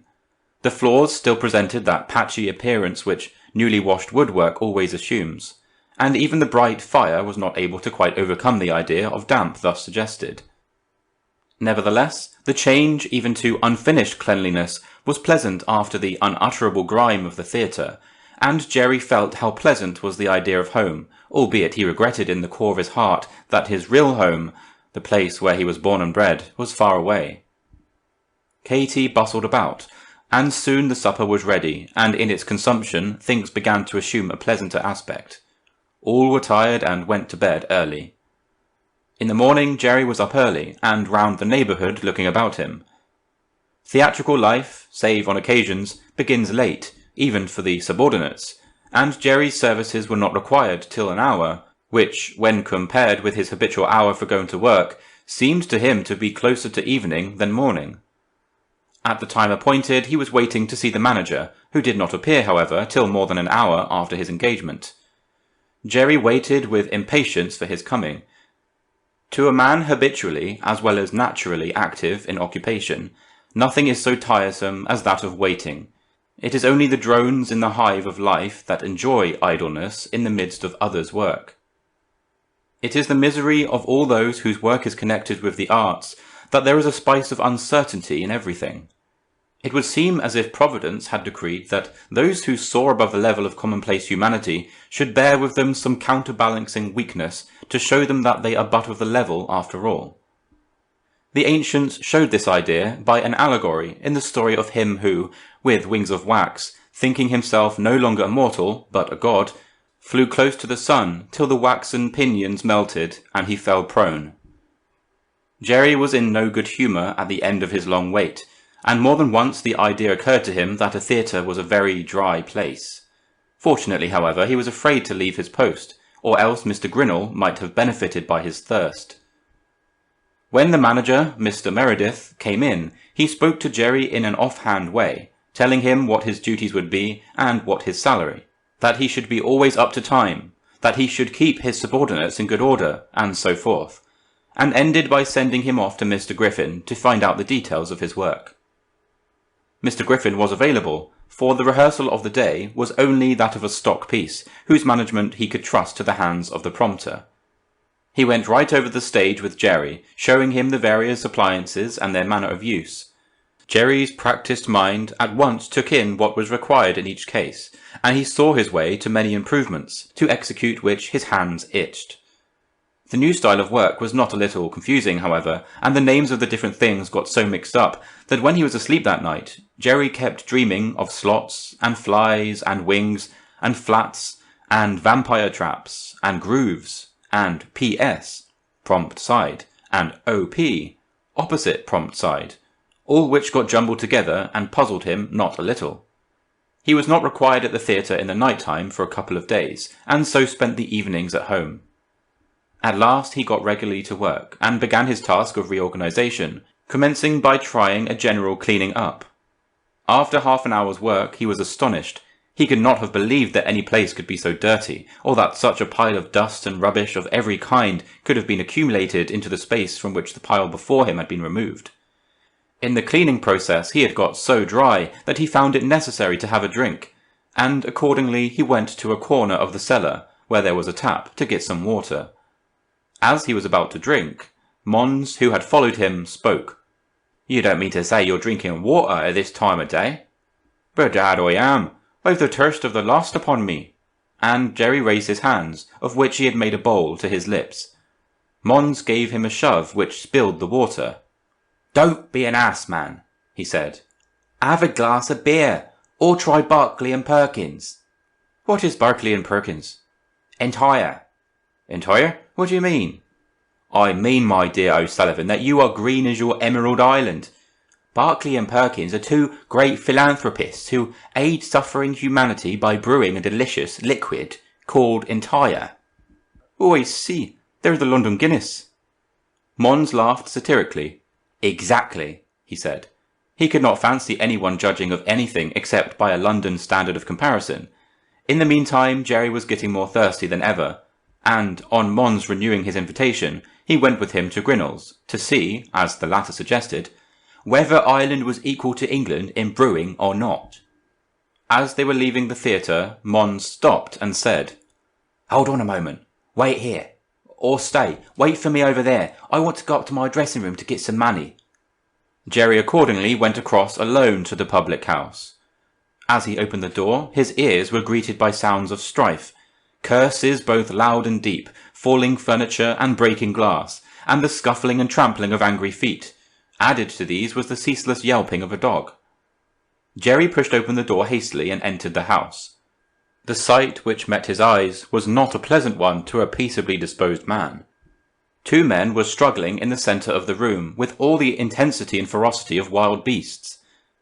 They were not fighting fair in the ordinary acceptance of the term, but were clutching wildly at each other's throats and hair, and were trying to scratch as much as to hit. The strife evidently sprung from no desire of mastery, but was the outcome of hatred, deadly so far as it went. Close by them a small table overturned, and a scattered pack of cards spoke volumes as to the origin of the hatred. A wretched-looking dog, whose foot had been trodden on in the scuffle, limped under the bar yelping.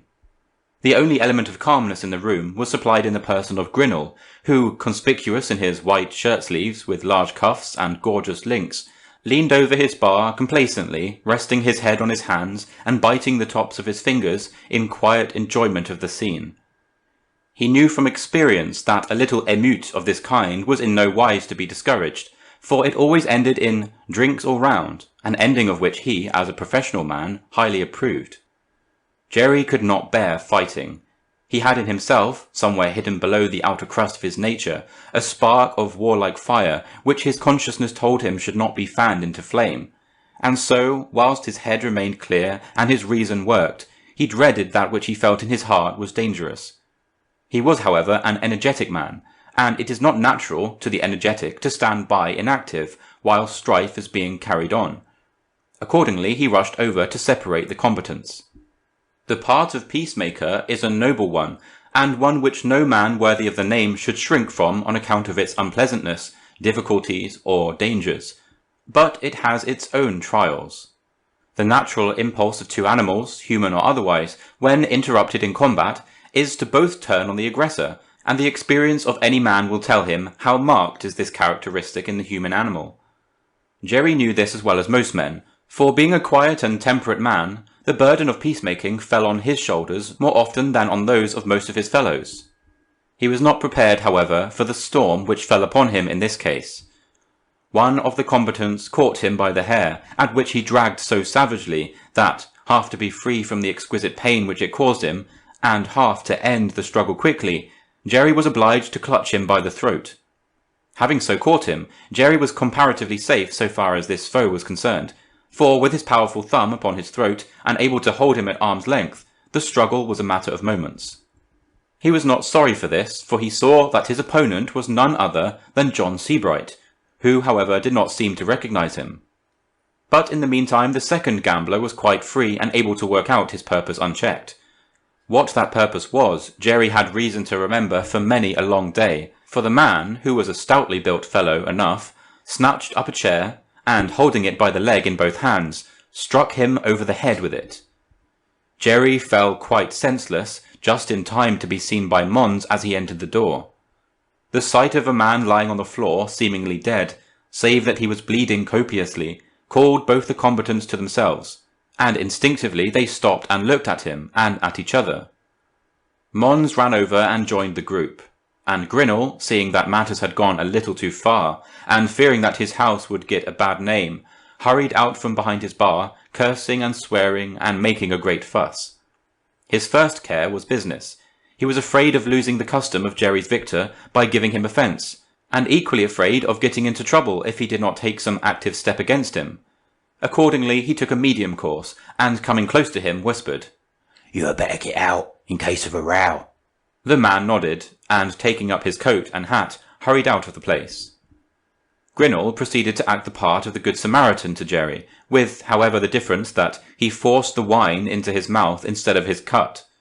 It takes a great deal to knock the senses out of a man for long, and Jerry's temperate life and healthy physique stood him in good stead. In a couple of minutes he opened his eyes, and seeing a lot of strange faces round him, started into a sitting posture. The effort made his head throb, and he put his hand to it. Then he felt something strange and clammy, and looking at his hand to see what it was, saw it covered with blood. This gave him a shock, which, although it made him feel sick, still further aroused him, and he stood up. He was a little weak, and his head was swimming, so that he clutched at the stretched hands round him to steady himself. By and by he got better, and measures were taken to stop the bleeding of the cut in his head. He did not like the dressing of the rough, unskilled hands, and went off to a neighbouring apothecary to have the wound properly attended to. Sebright had vanished from the house at an early stage of the proceedings.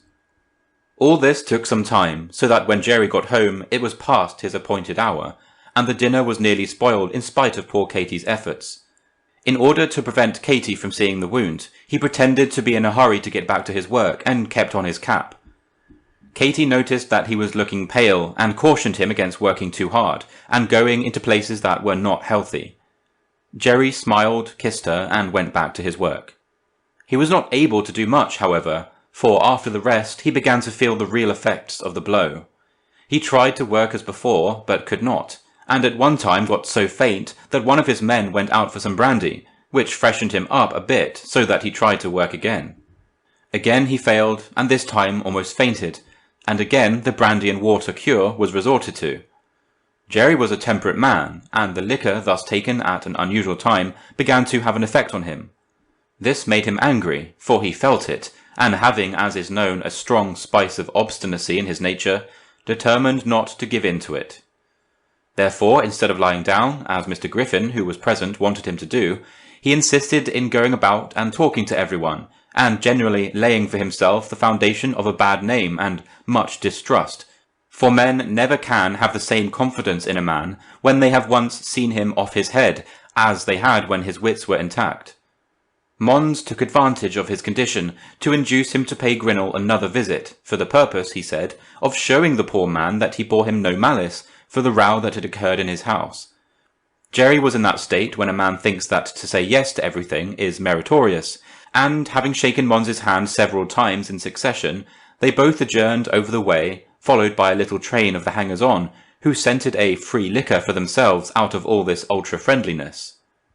In the public-house they found Sebright and his sometime enemy engaged in a game of cards.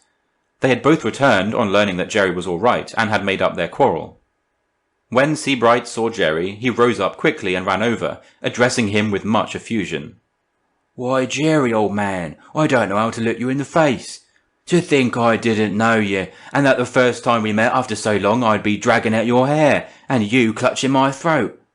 How are you? I was waiting here hoping to see you, and that's how the row began." Me and Popham was playing a game while we was waiting, and somehow we fell out, and... But I hope you don't mind." Jerry was in a large-hearted mood, and answered with some thickness of speech, "All right, old fella," that horrid assurance of acquiescence which is the shibboleth of the drunkard. He then forgave Popham also, who made a shambling kind of excuse for his striking him. At this stage Grinnell proposed, "Glasses round," in which proposition he was warmly supported by all those present, Jerry offering to pay the expense. It was late that night when Jerry got home. He was left at the door of his lodgings by Mons and Seabright, and managed to stagger upstairs. Katey, who had been sitting alone all evening, in growing anxiety for his unexplained absence, heard the unusual sound he made in ascending. She knew the step that was her husband's, and yet not his, and her heart stood still in deadly fear. She was afraid to go to the door lest she should see something to horrify her, and so sat still. The door opened and Jerry staggered in, with hair tossed, clothes all awry, and, worst pain of all to Katey's loving heart, with the bright eyes opaque, the erect form collapsing, and the firm mouth relaxed with the drunkard's feeble maundering gape. Katey said no word, but fell on her knees, lifting her hands as she lifted her soul towards heaven for forgiveness for her poor husband. It was the first time Jerry had ever been drunk, and it struck his poor wife a blow as cruel as the stroke of death. "Oh, Jerry, Jerry," she moaned in her heart. "My love, my husband, better we had stayed at home than this. Oh, God, than this." Chapter 6. A Summons. The next morning was a bitter one. Katey had been crying all night, whilst Jerry lay in his drunken sleep, tears which even her prayers could not stop. To her, this fall of Jerry's was but the beginning of the end, and she had wept as one who looks into the future, and sees there the moving shadow of hopeless misery, blighting and darkening everything. Towards morning her tears had stopped, partly from exhaustion, and partly because she had made a noble effort to overcome her feelings, in order that Jerry might see hope, and not despair, in her face when he awoke. Now, as the pale cold light was stealing in through the little window, all seemed cheerless indeed. There is something dreadfully severe in the test of early morning light. Under it, everything assumes the most real aspect. There is no use trying to hide or conceal anything from it, for out the truth will surely come. Those who fear it have no option but to shut it out altogether, and wait in darkness or artificial light, till a sun that has shone on more iniquity and untruth can look on them and their deeds without crying shame to all the world. Poor Katey had cause for her grief. As she sat up in their poor bed, nursing her baby, and shivering with cold and misery, the light fell on Jerry's face. A changed face to her, for on it was still the remains of a stupid frown, and the old firmness of the mouth had not yet returned.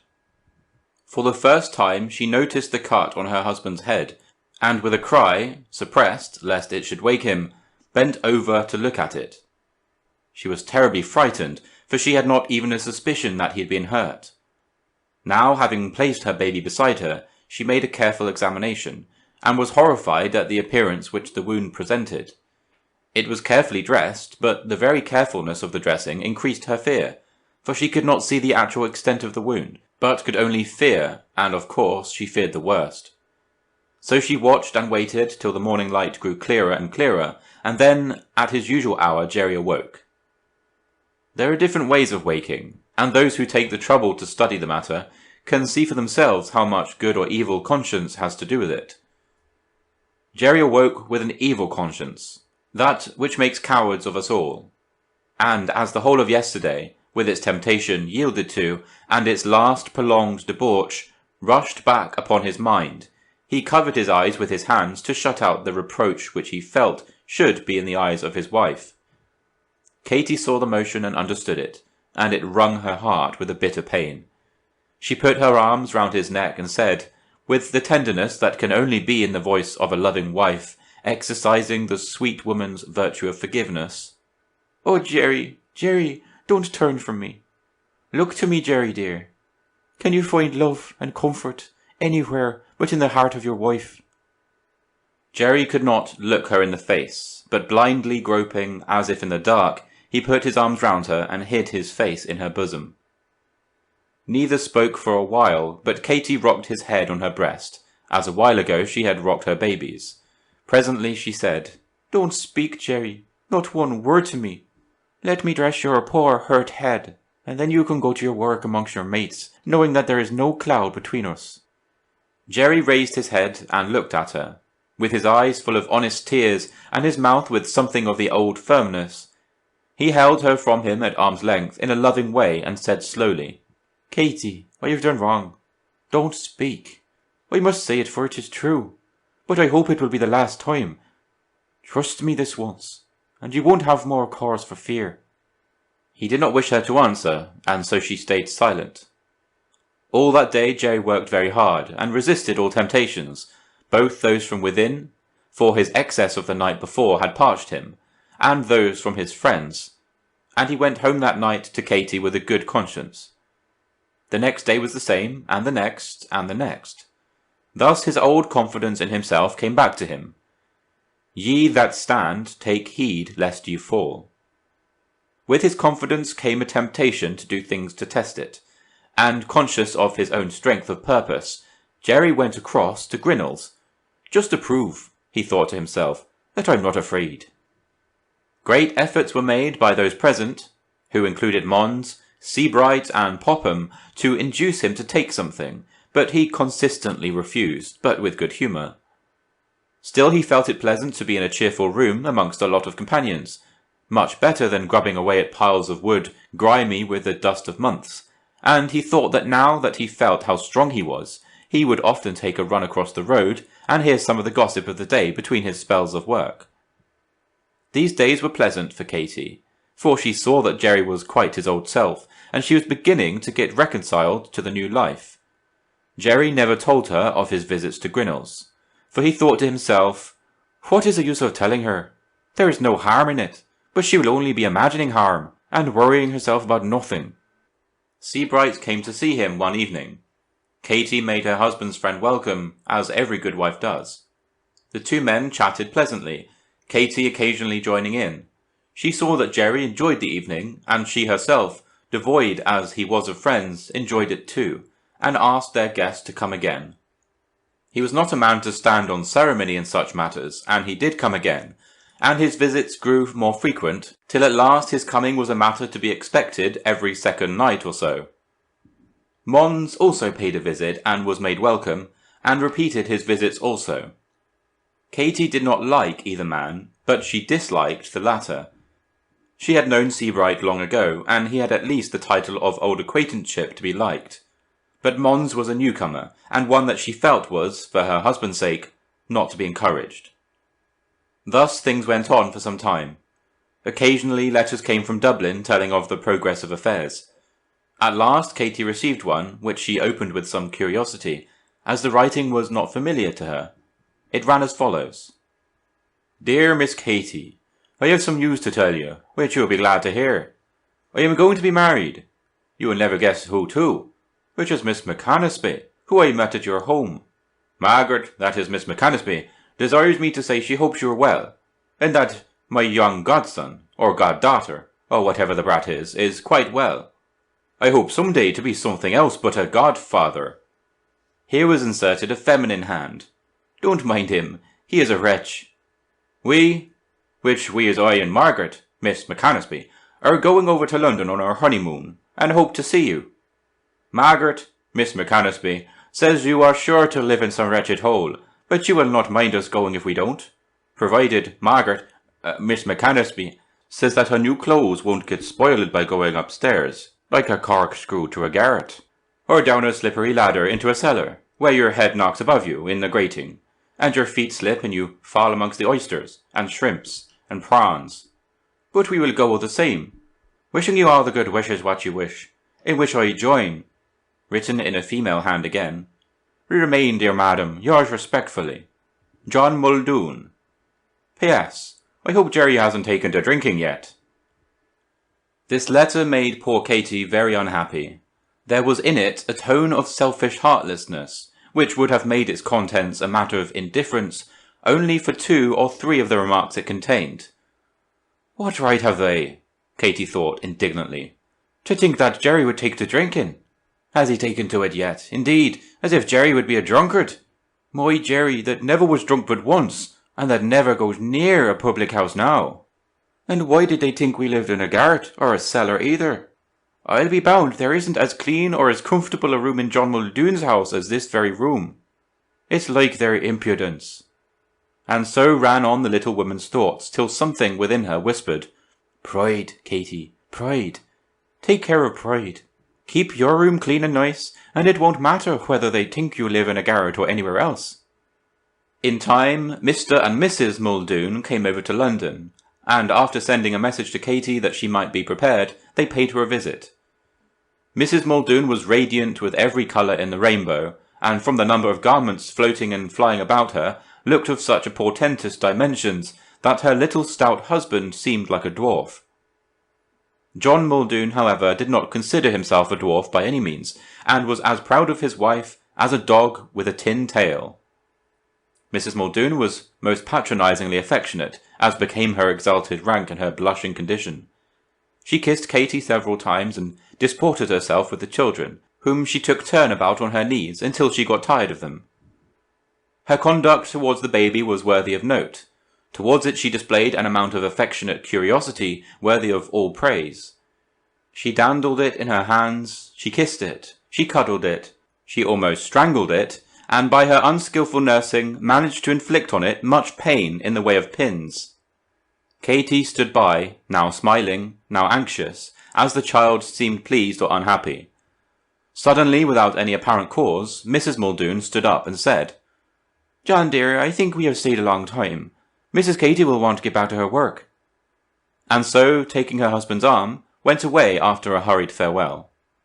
Katey was distressed, for she feared there was some offence, and the tone adopted by her new relative was gall and wormwood to her womanly feelings.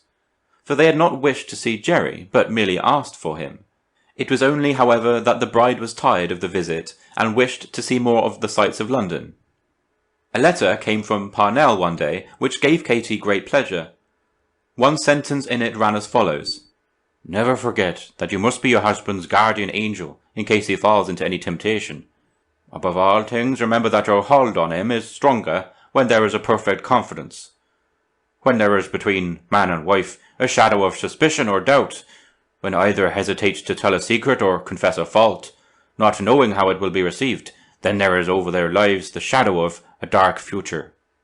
Never keep a secret, then except when it is not your own, from your husband, and strive so to act that he conceal nothing from you. As she read this, the little woman said to herself with a mixture of pride and thoughtfulness, There are no secrets between Jerry and me, thank God. Sure there isn't a thought of my heart I wouldn't tell him, and I know that he tells me everything. This thought tended to perfect the happiness which, now that Jerry was going along so steadily and prosperously, was her natural condition.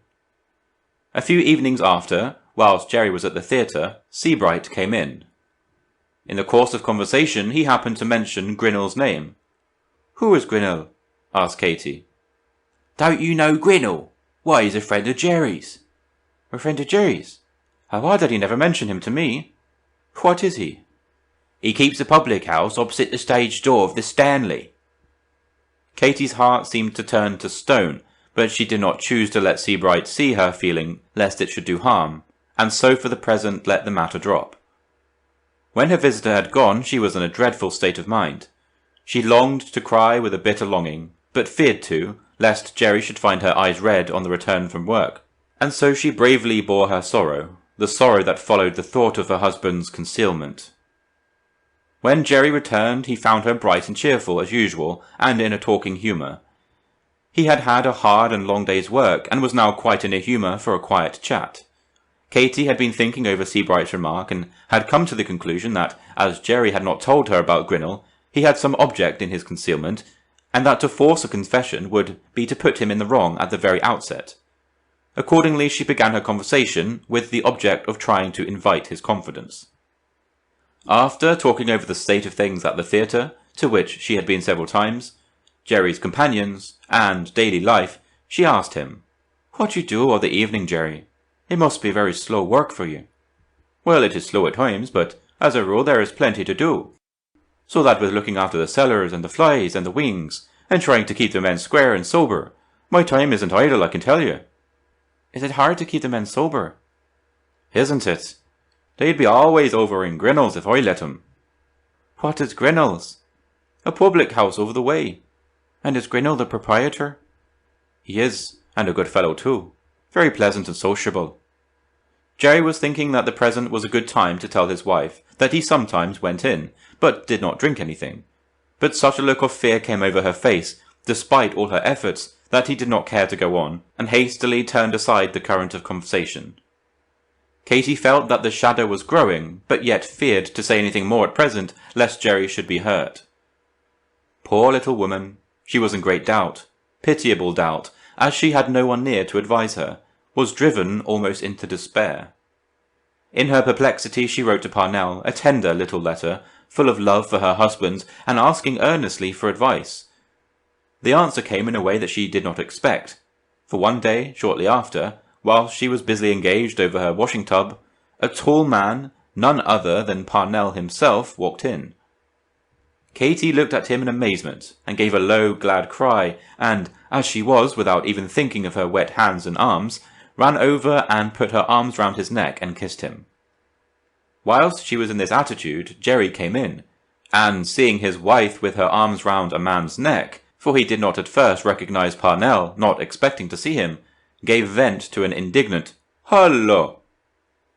Parnell turned his head round, and Katey peeped over his shoulder at her husband.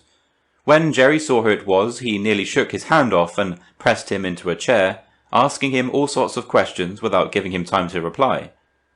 Parnell told him all the Dublin news, amongst other things giving him a description of Muldoon's wedding, at which they all laughed heartily. When dinner was over, Jerry had to hurry back to his work, and Parnell remained to talk with Katey. Katey did not delay, but proceeded to tell her trouble in full, Parnell listening quietly and looking very grave. When she had finished, he took her hand in his and said, "I do not like Jerry's keeping back anything from you, but this matter will be all right, I hope and believe." He was interrupted by the voice of the landlady calling out, "Mrs. O'Sullivan, here's a boy wants you to go down to the theatre as quick as ever you can. Something has happened." Katey, with a deadly fear in her heart, hurried with Parnell down to the theatre. Chapter 7. Katey's Trials. When Jerry had arrived at the theatre, he had found visitors waiting to see him. They were none other than Mr. and Mrs. Muldoon, who had appeared just before. The bride had taken a fancy to see the inside of the theatre in which Jerry worked, and being certain of finding him at his business, the pair had come straight to the theatre instead of calling at his lodgings. A man is seldom so busy that he cannot spare a while to act as cicerone to his friends, and Jerry accordingly laid aside his hurry and conducted the happy couple over the theatre. Both husband and wife took a great pleasure in everything, and insisted in going everywhere. Margaret would work the machines by which, in the stage art, the sounds of rain and wind and thunder are produced, and altogether the pair raised as pretty a storm as had been heard in the theatre for many a long day. In spite of her prejudice against going up corkscrew stairs and down into cellars, Mrs. Muldoon managed to poke her nose into every odd corner of the stage. She insisted on going up into the flies, where the dust lay in places almost inches thick, quite heedless of the state of dirt to which her clothing was reduced. This part of the sightseeing did not please her husband much, on account of several accidents which happened to him. In the first place, he slipped on a flight of stairs, as steep as a ladder, and barked his shin. Then he ran his head against a beam and utterly destroyed his new silk hat. Finally, he put his foot in a division between two boards, and hurt his ankle, narrowly escaping a sprain. At all these calamities his wife laughed loudly, except at the spoiling of the hat, for which she reprimanded him severely as being guilty of a needless piece of extravagance. Mr. Muldoon began to think that married life was not such a delightful thing after all. Then they all went down to the cellars, as Mrs. Muldoon wanted to see how the demons came up through the ground. Jerry explained to her the mechanism of the traps, how a sliding board was pulled away so as to leave an open space, into which fitted exactly a piece of flooring, on which stood the person or thing to be raised. That to this flooring were attached ropes which worked over pulleys and were attached to immense counterweights, which, when suddenly released, shot up the trap swiftly between its grooves. Mrs. Muldoon wished to see it working, so Jerry drew away the slot and released the counterweights. She gave a little ecstatic laugh as the trap flew up, and then said to Jerry, "But surely it doesn't work that way when there's anything on it." "Just the same." "And how do you go up? Do you just stand on that and then up you go?" "Exactly." "How do they stand? I suppose as stiff as pokers." "This way," said Jerry, getting up and standing on the trap. This was just what Mrs. Muldoon wanted. She had all along been watching for an opportunity of releasing the trap, and had purposely led Jerry to stand on it that she might see him shoot up through the opening of the stage. Without giving him warning, she suddenly released the trap, which flew up. Jerry, to whom the experience was novel, for his business was to work the trap and not ascend on it, felt the ground flying up with him, and was horribly startled, for the idea of the trap working of its own accord never entered his head. With an instinctive movement he started back, and in doing so lost his balance. He was held against the groove in which the trap worked, and from the velocity with which he was moving, received a desperate blow. When the trap was closed, Jerry lay on it perfectly insensible, and bleeding profusely. In the meantime, Mr. Muldoon had been prowling about the cellar in a very bad humour, looking at the various appliances. When the trap flew up, Margaret saw that Jerry was hurt, but did not know how much. She got afraid of something serious, and wished to avoid the consequences. Accordingly, she ran over to her husband, and said hurriedly, "John, dear, I think Jerry has hurt himself. He was standing on the trap and it flew up, and he struck something. They will lay the blame on us. Don't you think we'd better go?" "All right, but make haste," said the husband, and so they found their way with some difficulty into the street. There was no one on the stage at the time, so Jerry's accident was unnoticed. He lay there for some time, still senseless and still bleeding, till Mr. Griffin saw him as he crossed the stage on his way to his own room.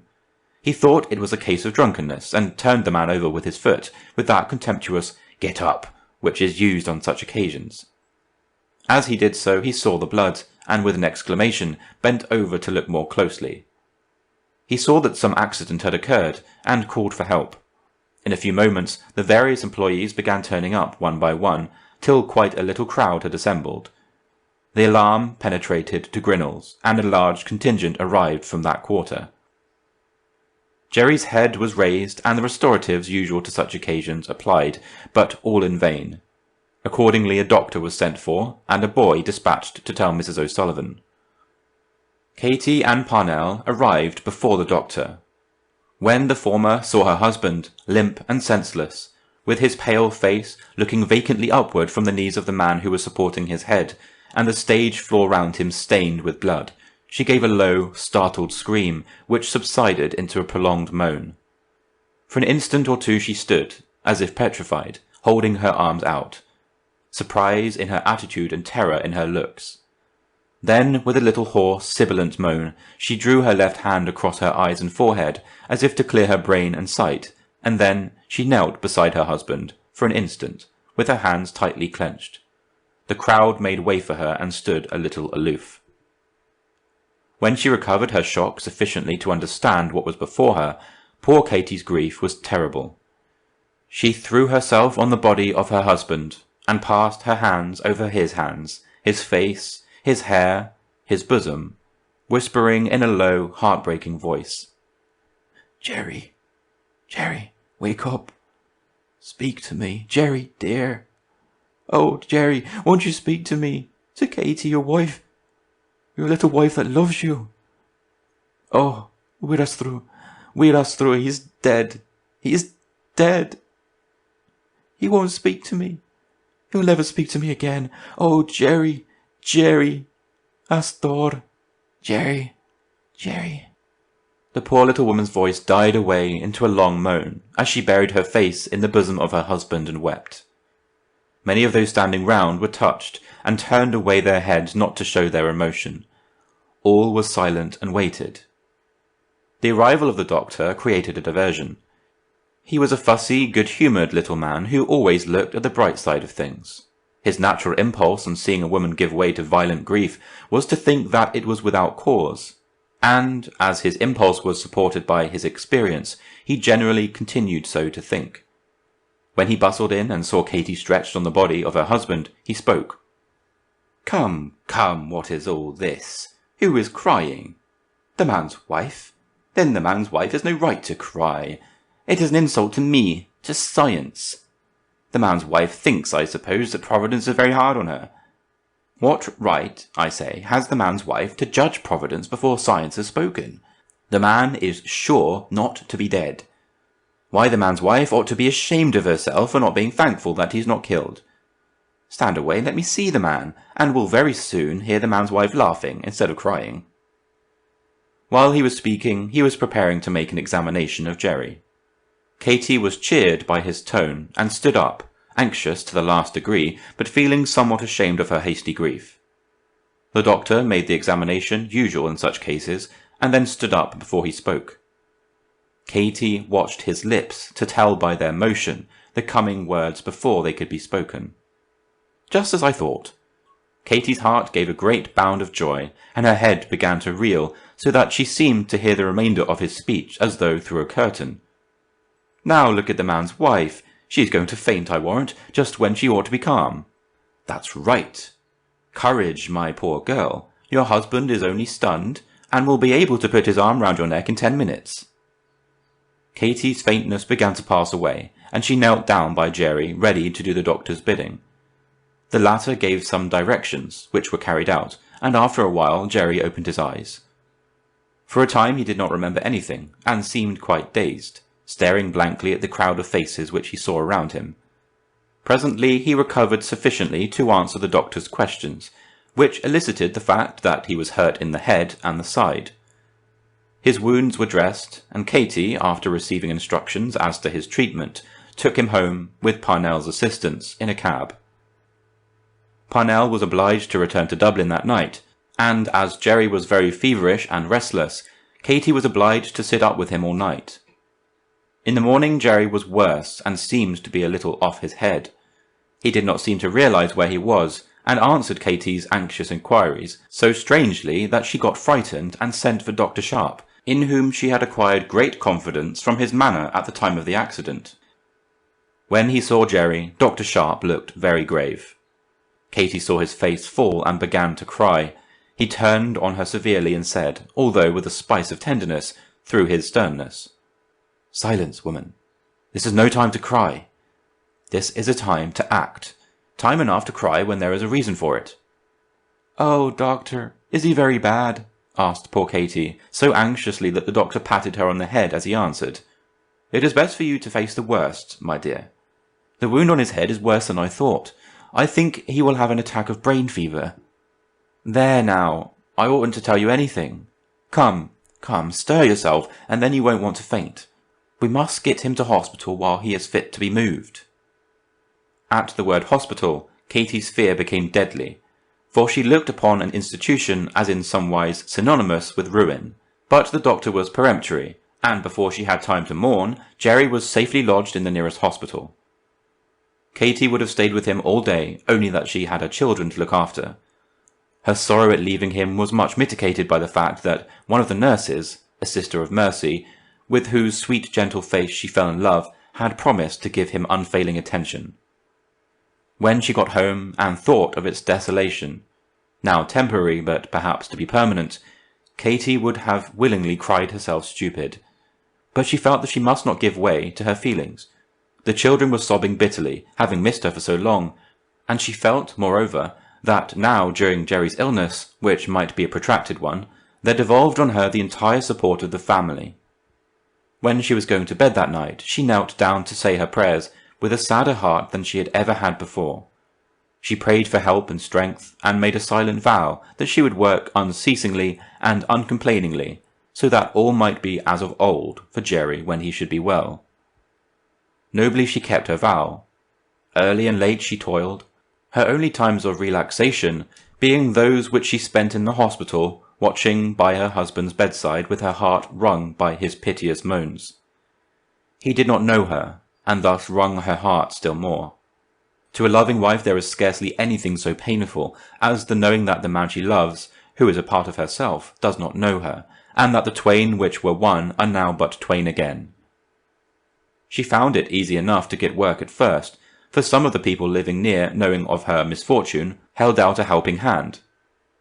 There was not much to gain, for the neighbourhood was a wretched one, but what little was came freely. It is amongst the very poor that true generosity is found. The rich man pours his gifts, large to magnificence it may be, into the treasury, but he gives them from his superfluity.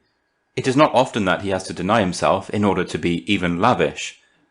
But the mite of the widow comes out of her distress, and is valued accordingly. It would give many a wholesome lesson to even the truly charitable rich, to see and know the good deeds which are done by their poorer brethren.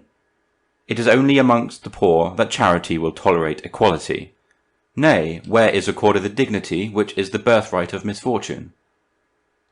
Katey got some little help from Dublin from Mrs. O'Sullivan, who, however, was unable to do much for her on account of the absconding of a solicitor to whom she had entrusted all her little savings. After a little while the work began to fall away, and do what she would, poor Katey found it hard to keep the wolf from the door. She was up before daylight and into the market to buy vegetables, which she then sold from house to house. She went charing, she tried needlework. Everything by which an honest penny could be turned she tried, and found no degradation in any employment, no matter how lowly. At last the constant working and watching tended, together with her anxiety, to make her so weak that she could hardly work. Jerry was still dangerously ill. He had by this time regained his consciousness, and she had the pleasure each day of hearing his voice speaking sweet words to her. But he was still wretchedly helpless, and she knew that it would be many a long day before he had regained his old vigour. She did not let him know of her work, but managed to let him believe that the help which she was getting from his mother was sufficient to keep her and the children from want. When her strength began to go, many articles which could be dispensed with had to go too. Katey's first visit to a pawn office was a bitter experience. She was afraid and ashamed to go alone, and got her landlady, from whom she borrowed a thick veil, to go with her. She bore the ordeal well enough, but when she came home she burst out crying, and took her children on her lap, and wept over them, and clasped them convulsively to her arms. Her first visit was not her last, and by the time that Jerry was discharged from hospital, their lodging, now reduced to a single room, was denuded of all the articles of luxury which had once been Katey's pride, and even of those articles of utility which were not necessary. It was with a sinking heart that Katey took home her husband, and it was a moment of agony to her when Jerry looked around him in bewilderment, searching with wondering eyes for all the objects which were familiar to him. Jerry was thunderstruck. For a time he stood silent, and then asked, as does one in a dream, "Why, Katey, what's all this? Where is everything gone to? I don't seem to understand." Katey was silent, thinking what to say. Jerry asked again, with that irritability which often accompanies extreme physical prostration. "Why don't you answer me? It isn't kind to keep me waiting." Katey burst into tears. Her feelings and her strength had been too long tried, and now on this day, which she had hoped and prayed for, when her husband had been restored to her, that he should accuse her of unkindness was too much. Jerry got still more impatient, and spoke crossly. "Katey, what do you mean by crying when I ask you a question? Have I done anything wrong to you? Perhaps it would be better if I had died." Katey cried still more bitterly, and could only murmur as she laid her head on her husband's shoulder. "Oh, Jerry, Jerry! Oh, Jerry, Jerry!" He put her aside with a motion rather of impatience than of unkindness. Katey did not distinguish the difference.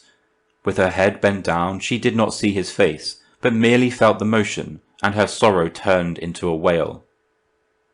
"Oh, Jerry, Jerry, Jerry, Jerry, that ever the day should come when you should put me from you, and after all I've suffered.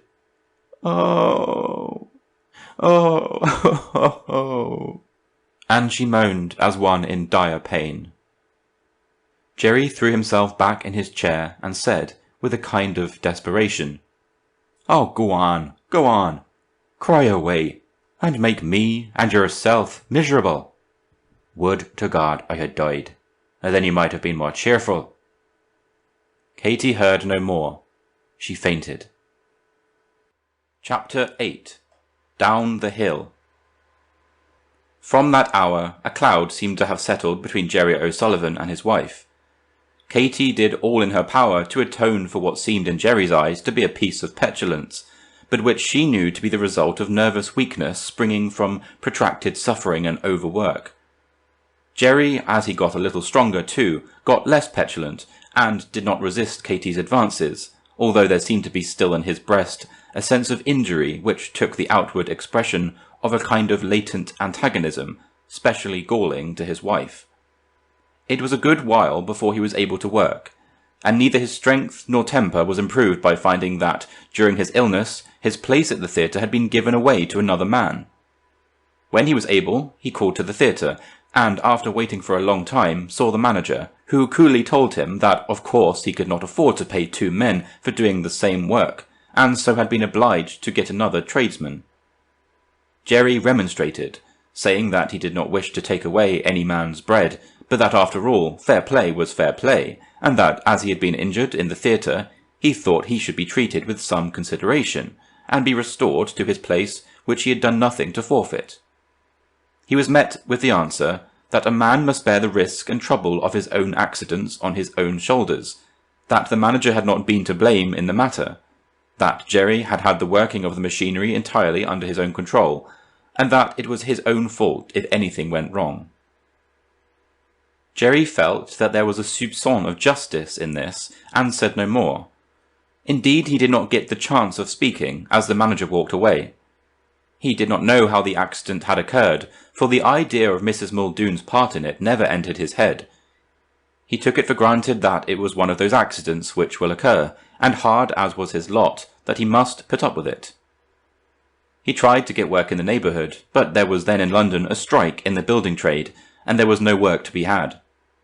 Day after day, Jerry walked for miles and miles, trying every place to get work, but all in vain. He had not yet recovered his strength, and so felt his efforts cramped, and consequently worried himself so much, and fretted so constantly, that both his health and his temper suffered. Katey had much to bear. Since Jerry was earning nothing, she had to earn for all. She worked early and late, and grudged herself even a sufficiency of food, that Jerry might have enough, and so get stronger. She was always in good humour, and no matter what pain or sorrow was in her heart, there was ever a loving smile to meet Jerry when either he or she returned home. Still she could not earn enough to buy sufficient food, and so the pawn office was visited again and again, till the home was left well nigh empty. At last Jerry, finding that no work at his trade could be obtained, made up his mind to do what he could. He tried to get work in different places, and of different kinds, but, like many another poor fellow, he found that London is too full of hungry mouths for work to go long a-begging, and it seemed to him that his lot in life was to be for the future just too late to get anything he sought for. One day he thought he would try the theatre, for he knew work, though of poor kind, was sometimes to be got there. It was not without a mighty effort that he made up his mind to seek employment from the man who had superseded him, and whom in his heart he regarded bitterly as an usurper. The new man seemed to recognize and to reciprocate the hostility, and his manner to poor Jerry was extremely galling. He was happy to be able to show his own power by giving work to the other man, and by patronizing him, or else he would have peremptorily refused. As it was, he gave him some work, and even made a point of seeming to treat him differently from the other men who were doing the same work, a fact which made every one of them hate Jerry with the hatred of jealousy.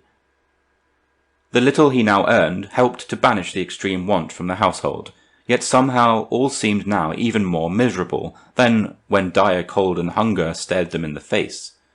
The cause was this.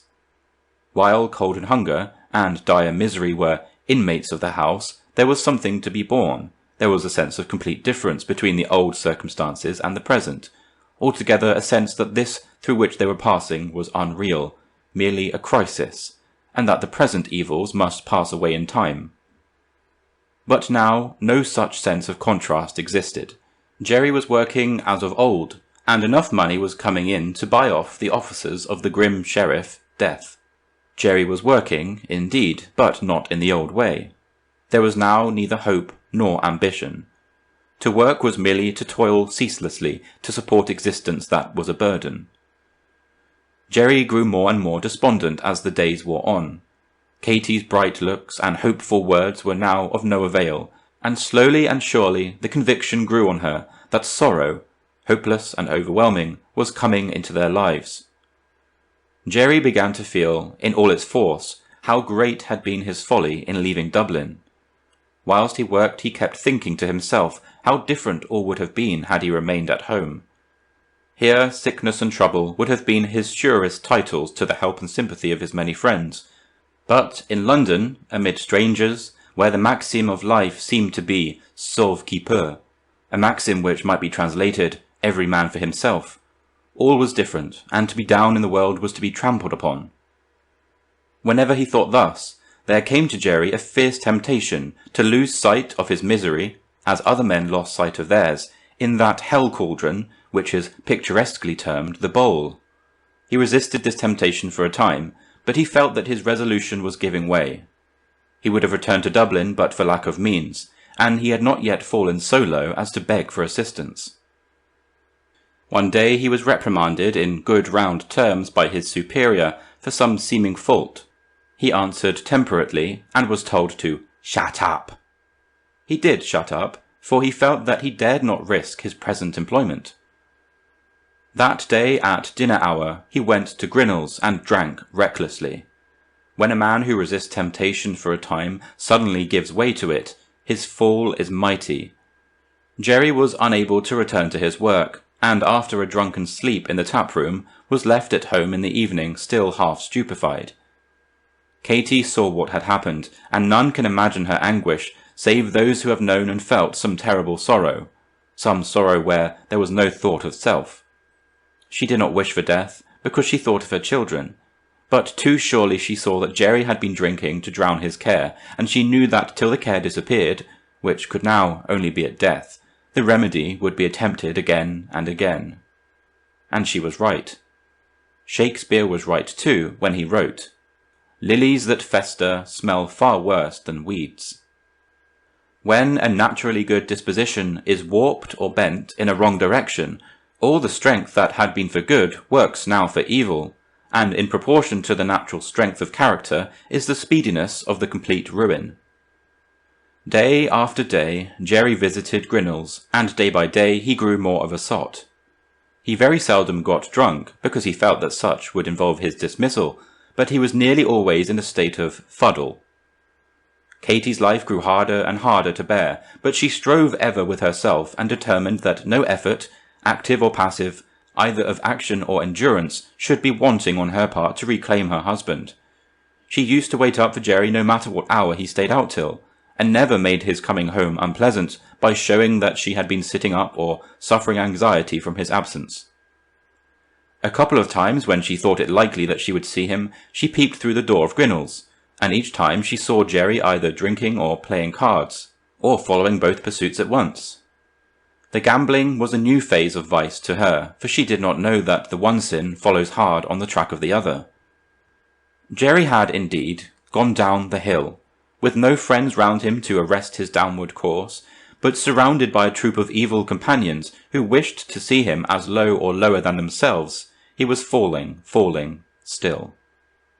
At such times Katey had stood shivering in the doorway, shrinking out into the night each time anyone entered the house or left it, but coming back again and again, as if fascinated.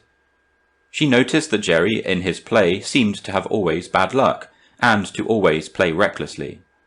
It was heartbreaking work to her, standing thus an unseen witness of the fall of the man she loved better than herself, and oftentimes the temptation to go in and try to induce him to leave the place became almost too strong for her.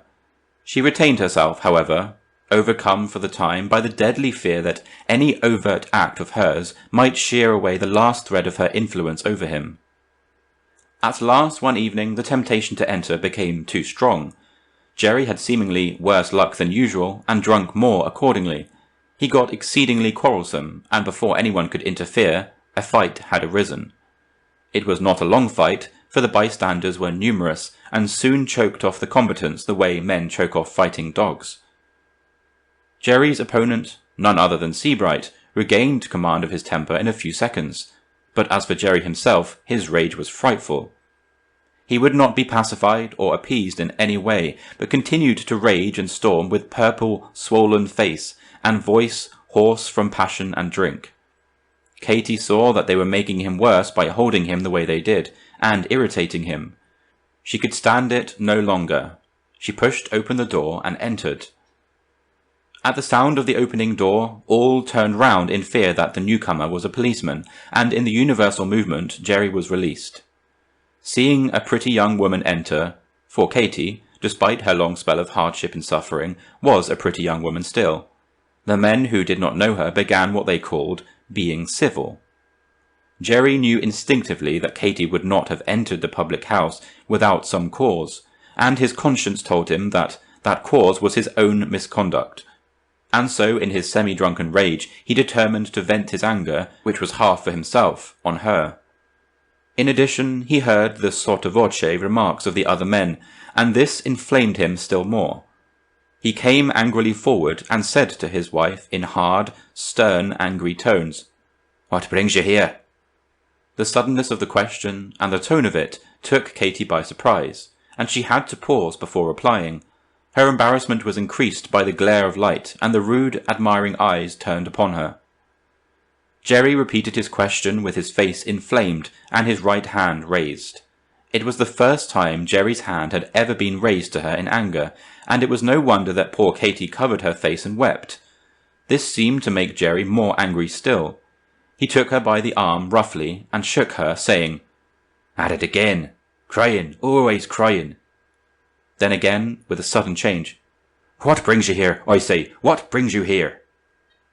Katey lifted her head and looked at him pleadingly through her tears. "Come home, Jerry, come home." "I'll not go home. Go you home and don't dare to watch or follow me again.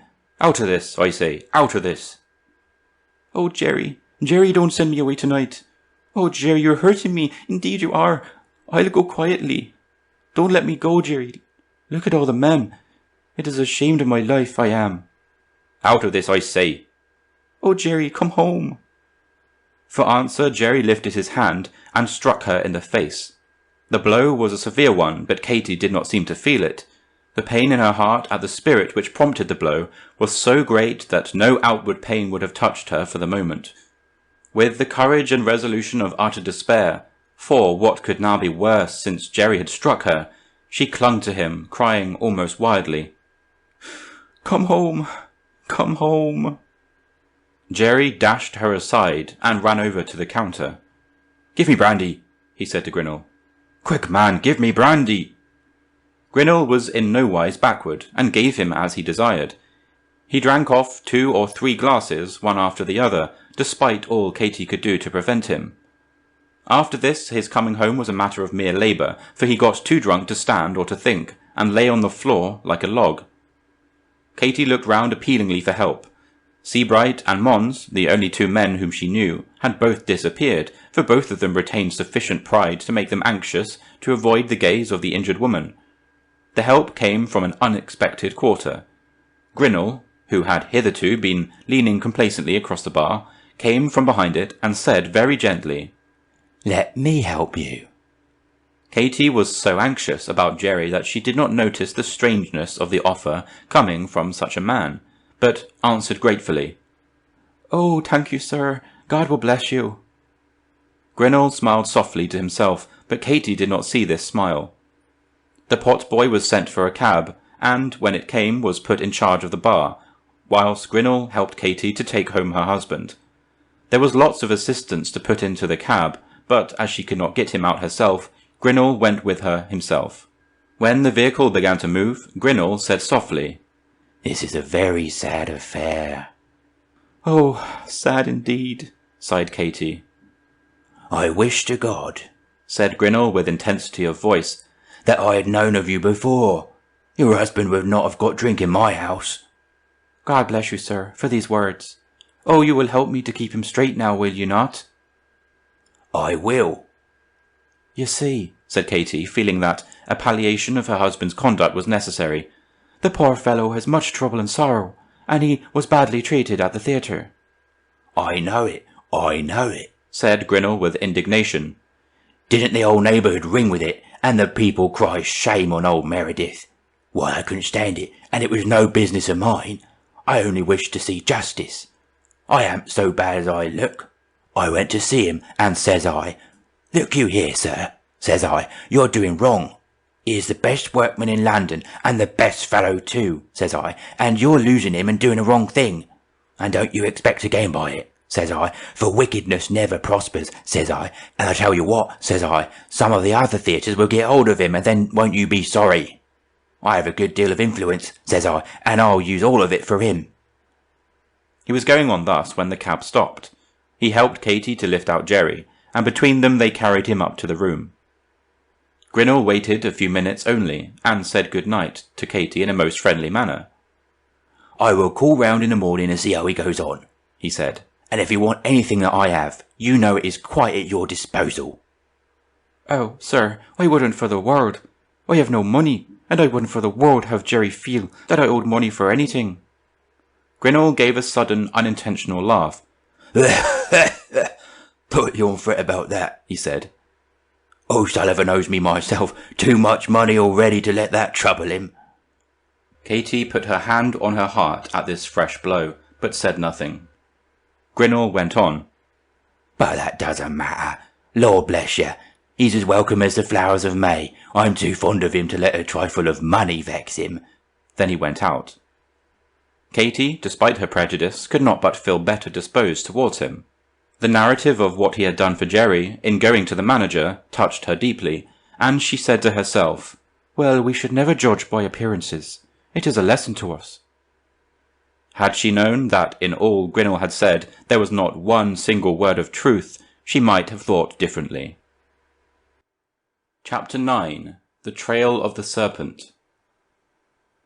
Katey watched by her husband for a long time, till at last she cried herself to sleep. Her sleep was troubled by horrid dreams of care and sorrow, and nameless and formless horrors. She did not wake, however. When we dream thus of awful things and do not wake, the effect is much more wearing on the nervous system than if we did. And so in the morning when Katey woke, she felt chilled and miserable. She started up, and in the half-light of the early morning found that she was alone. Jerry had waked early, and had hurriedly got up, struck with remorse when he remembered the previous evening, and not daring to meet the face of his wife. Katey was at once in deadly fear, for her woman's weakness prompted thoughts of terrible possibilities. She got up quickly and went down into the street.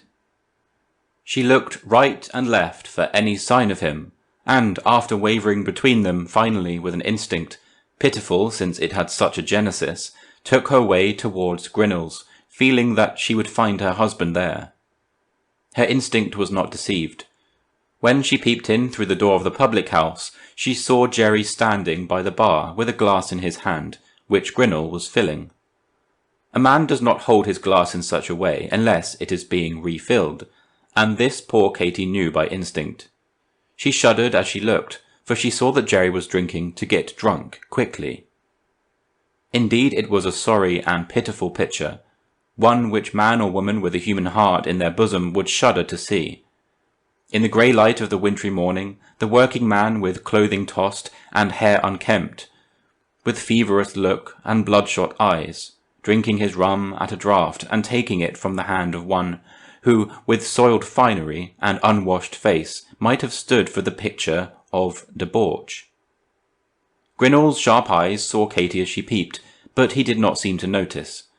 Presently he spoke loudly, so loudly that Katey could hear.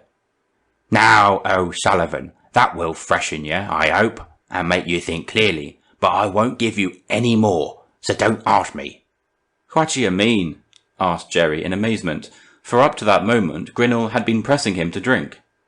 Never mind what I mean, only I won't give you any more. Are you joking? I am not. Jerry looked at him angrily a moment, and then, flattening his hat down on his head, said, Oh, very well. Then I'll go somewhere else.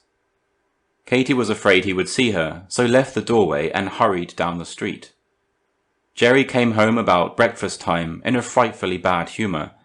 He had had just enough of liquor to make him wish for more, and having tried to get credit several places and been refused, felt a savage disappointment. The sight of Katey's disfigured face in no wise tended to mollify him, and he spoke to her with a harshness that was almost savage. Why don't you put something on your face? Katey did not know what to say, so remained silent. Put something on it, I tell you. Am I to be always made wretched by you? Katey could only murmur, Always, Jerry, always, and began to cry. Stop your crying, I tell you.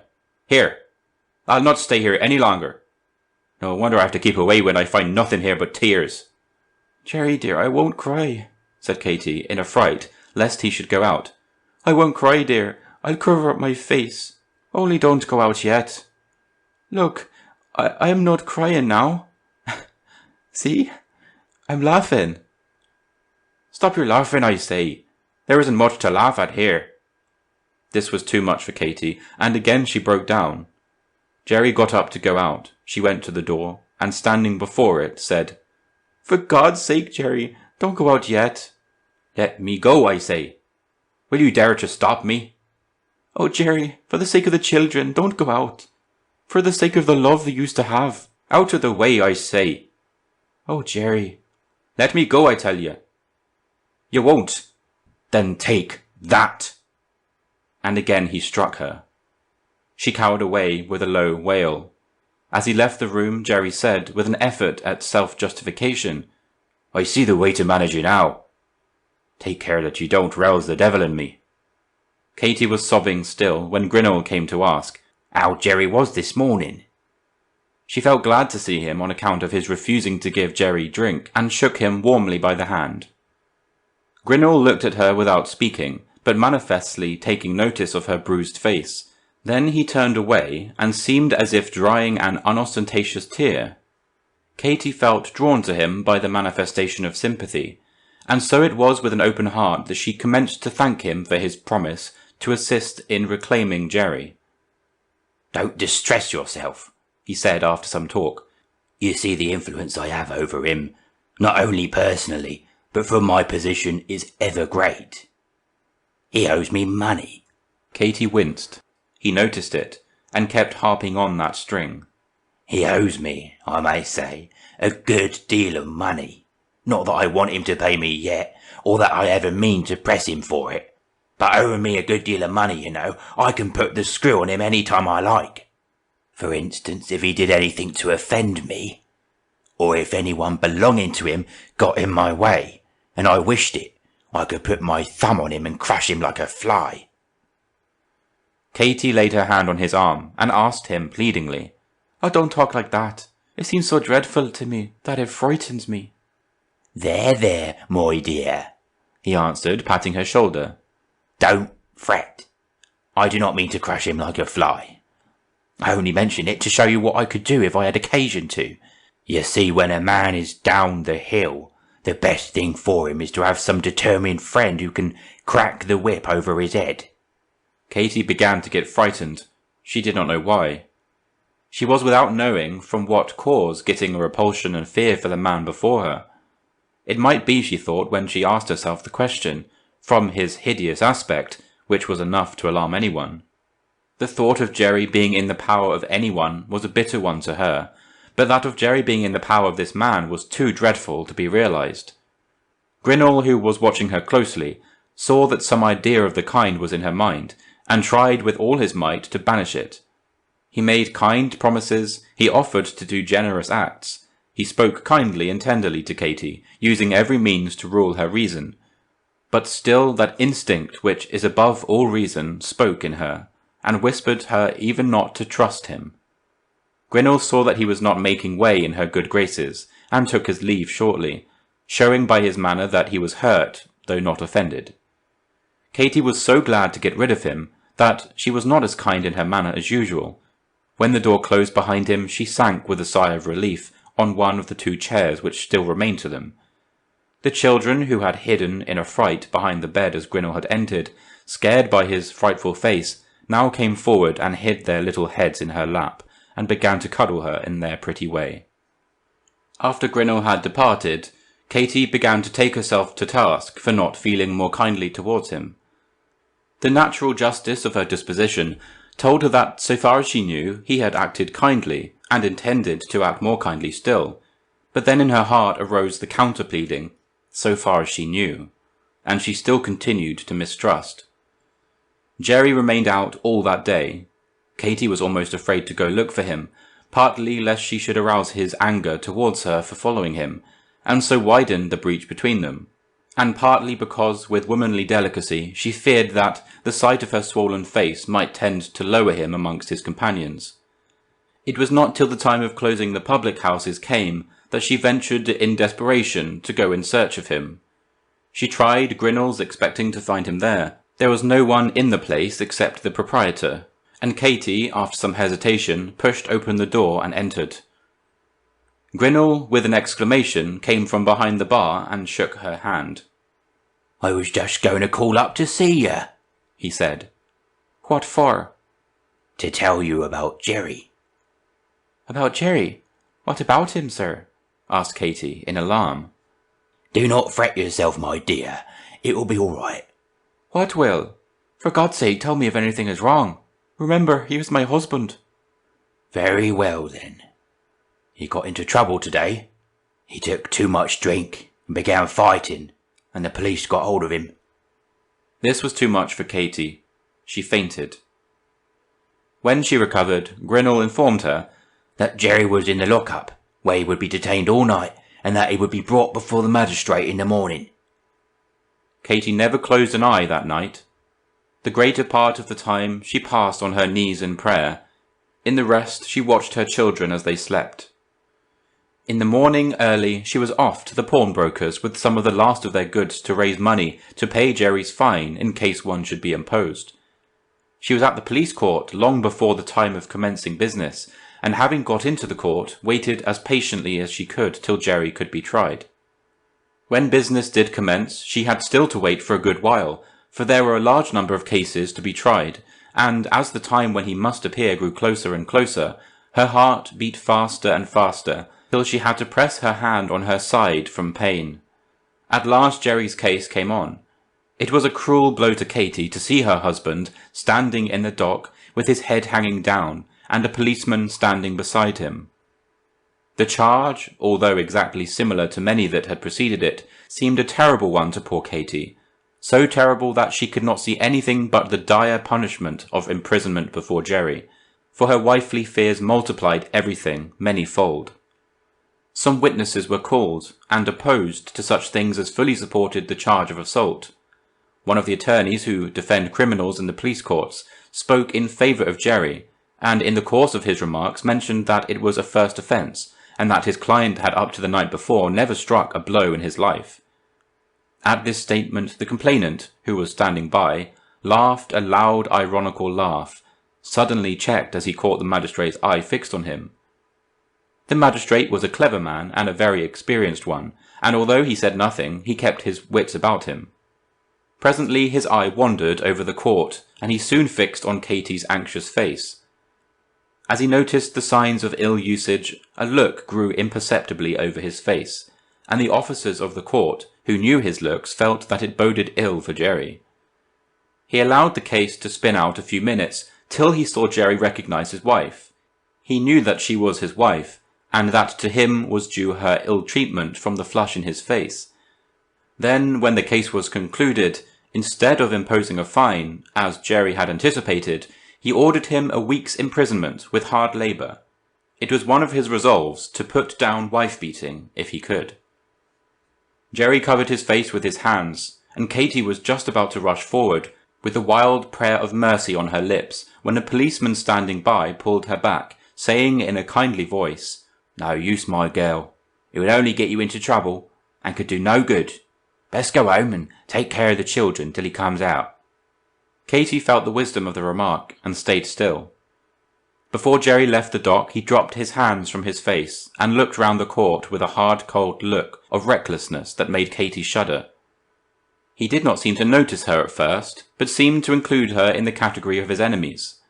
As he passed her on his way out, however, he gave her a look which said to her as plainly as if he had used the words, "This is your work.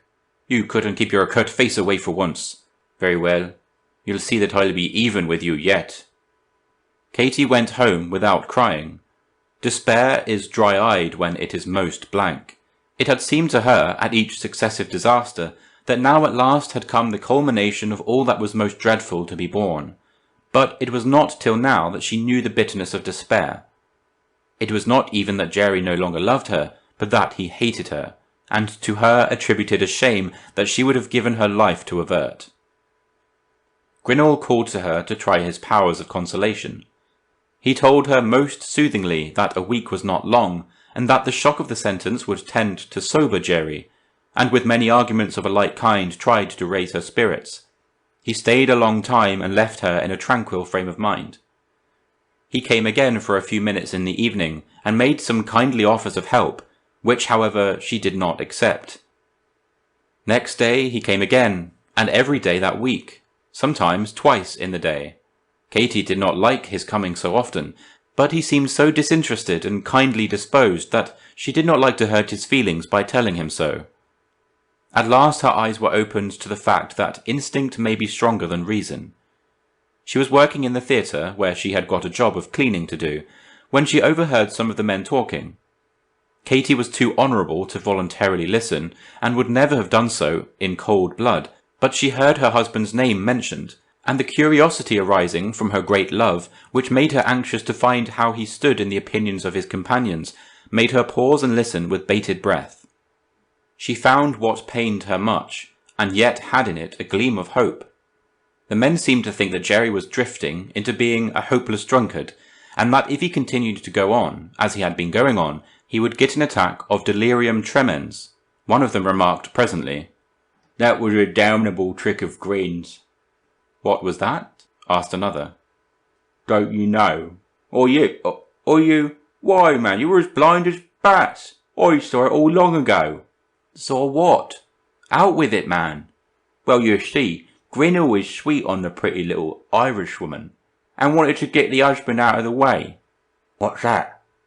It was the stir Katey made as she rose from her knees, where she had been scrubbing, and leaned against the wall, with her heart beating wildly and her face on fire.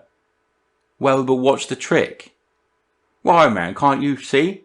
He put Dirty Dick up to make him pick a quarrel when he was full of drink, and then quietly sent the potboy to send round a policeman." "Oh, the blackguard! Tell you what, boys, we oughtn't to stand that." The voice was that of a man who had not yet spoken. "Don't make a blessed ass of yourself. What call is it of ours? Don't you see that it would do no good? The woman is glad enough of it for all she takes on." "How do you know that?" "How do I know it? Why, because I've eyes, and ears, and am a fool. So he spends half the day with her, till all the neighbours are beginning to talk." Katey felt as though she were going mad. The scales seemed to have fallen from her eyes, and with the clear light of her present knowledge, she understood the villainy of Grinnell. She was afraid to hear more, and moved away and worked, with such desperation that presently her strength began to leave her. When her work was over, she tottered home, being scarcely able to walk steadily, and having arrived, shut the door behind her and locked it. And then she lay down on her bed in a state of mental and physical prostration which was akin to death. When Grinnell called, he found the door locked, and having knocked several times without getting any answer, went away without saying a word. Chapter 10. The End of the Journey. Katey waited in the morning, at the time at which Grinnell had been in the habit of calling for the last few days. Her object was to avoid him, and she feared meeting him if she should go out. Later on, however, when she had to go to her work, she met him outside the door of the house, where he had evidently been waiting for some time. She pretended not to see him, and walked quickly down the street. He walked alongside of her in silence for a while before he spoke. "What's the meaning of all this?" Katey hurried still faster, dragging her poor shawl closer as she went. After another pause, Grinnell said again, "You seem to have changed." "I have." She turned as she spoke and looked him full in the face. Something told him that her mind was made up, and that she knew or suspected his villainy, and there was passion in his voice now. "It was mighty quick." "It was." After a pause, he said so slowly and impressively, and with such hidden purpose, that she grew cold as she listened. "People are often too quick. It would sometimes be better for them, and for those belonging to them, if they were a little slower." Seeing that she did not answer, he changed his tone. "A man can put his thumb on a fly. I wonder, have flies wives or children?" He said the last words with a tone of deadly malice. Katey winced but said nothing. Grinnell saw that he was foiled, and all the hate of his nature spoke. He came closer to Katey and hissed at her. "Take care! I'm not to be got rid of so easily as you think. I will be revenged on you for your scorn, bitterly revenged. And even when I see you crawling in the dust at my feet, I shall spurn you. Wait till you see your husband a hopeless drunkard, and your children in the workhouse burial cart, and then perhaps you'll be sorry you despised me." Still seeing no signs of any answer, he added, "Very well. It's war, is it then? Goodbye to you." And so saying, he turned on his heel and left her. Katey worked all that day as if in a dream, and when her work was over, shut herself up again with her children. The next day was the same. She did not see Grinnell, but somehow she mistrusted his silence even more than she feared his malice. When the time came for Jerry's liberation, Katey was in waiting outside the prison door. Katey had made herself look as smart as possible, and the bruises on her face were nearly well. When Jerry caught sight of her, he started as if with glad surprise, but the instant after, as if from remembrance, a dark frown gathered on his face, and he walked past her without seeming to notice her presence. Katey was cut to the heart, but nevertheless she did not let her pain appear on her face. She came and touched him on the shoulder and said, "Jerry dear, here I am." "I see you." This in a harsh, cold voice. "Are you coming home, dear?" "Aye, a nice home." "Come home, Jerry." "I will not. I must get something to make me hair grow." And without another word, he strode away from her side. She went home and wept bitterly. Jerry came home drunk late that night, and neither then nor the next morning would speak kindly to his wife. In the afternoon he went to the theatre, but found that his place had been given away. He could get no work that suited him, and after a few days seeking, gave it up as a hopeless task, and took to drinking all day long in Grinnell's, where he was allowed credit. As he earned no money, the entire support of the family once more devolved on Katey, and once again the brave little woman tried to meet the storm. Morning, noon, and night she worked, when work could be got, but the long suffering and anxiety had told on her strength, and in addition there had lately come a new trial. Mrs. O'Sullivan had got a stroke of paralysis, and her failing business had entirely deserted her. She now required help, and as Jerry could give none, had been removed to the workhouse. Day after day things got worse and worse. The room up to the present occupied had to be given up, as Katey could not pay for it, and the change was to a squalid garret, bare and bleak and cold. One by one the last necessary articles of furniture vanished, till nothing was left but an old table and chair, and some wretched bed-gear which had not been worth pawning, and which now covered 2 wretched beds, knocked up by Jerry with old boards. Jerry too had gone down and down. He was not the scoff of his comrades, for he was too quarrelsome, but he was their unconscious tool, and occupied a position somewhat akin to that of a vicious bulldog ready to be set at any comer. Grinnell gave him as much drink as he required, and in every way tried to get him into his power. Jerry often struck his wife now, and it was not due to his efforts that he did not do it oftener. When he was drunk, she always kept as much as possible out of the way, often waiting outside the door till he had fallen asleep, well knowing that if he met her, she would suffer violence. More than once he was arrested either for drunkenness or assault, or both, and so often that his hair never had time to grow to a decent length. After this life had gone on for some time, and Katey was showing signs of failing health, Grinnell tried to renew his acquaintance. Katey told him plainly that she would have nothing to do with him in any way, not even so far as speaking to him was concerned. He answered with such a cruel threat that Katey fainted. This was in the street, and whilst she was still senseless, a policeman appeared, sent by Grinnell, who had told him that there was a drunken woman lying on the pathway. The man, with the instinct of his profession, which sees a crime in every doubtful case, procured assistance and brought her to the station house, which was close at hand. There she was restored with a little care, but the charge of drunkenness had been preferred against her, and she would not be allowed to go home. The sergeant in charge said that he would allow her to go home if she got bail. She did not know where to turn to. She could only sit down in the cell and cry. Presently Grinnell, who knew what would happen, arrived, and having ascertained the state of the case, went through the formality of going bail, and Katey was released. Grinnell was waiting outside and walked up the street with her. Katey walked so fast that he had trouble to keep up with her. "I think you might speak to me after I've kept you out of jail." Katey did not answer. He waited, and then said, "Very well. Go your own road. If anything happens to you, just think of me." Then he walked away. Katey did not sleep that night. She knew that on the morrow she would have to stand in the dock, charged with an offence whose very name she hated, and she did not know where in the wide world to look for help in case a fine should be imposed. She could not look into the possibility of her being sent to prison. It was too terrible both for herself and her children. Early in the morning she rose. Jerry had not been home all night, and so she had been unable to tell him of the charge. There was still one article in the room on which money could be raised. This was Jerry's tool basket, which with something of traditional reverence and something of hope he had still spared. He could not bear to pledge the tools he had worked with, and both he and Katey felt that whilst these tools remained to his hand, there was a prospect that things would mend. Katey now regarded the tool basket with longing eyes.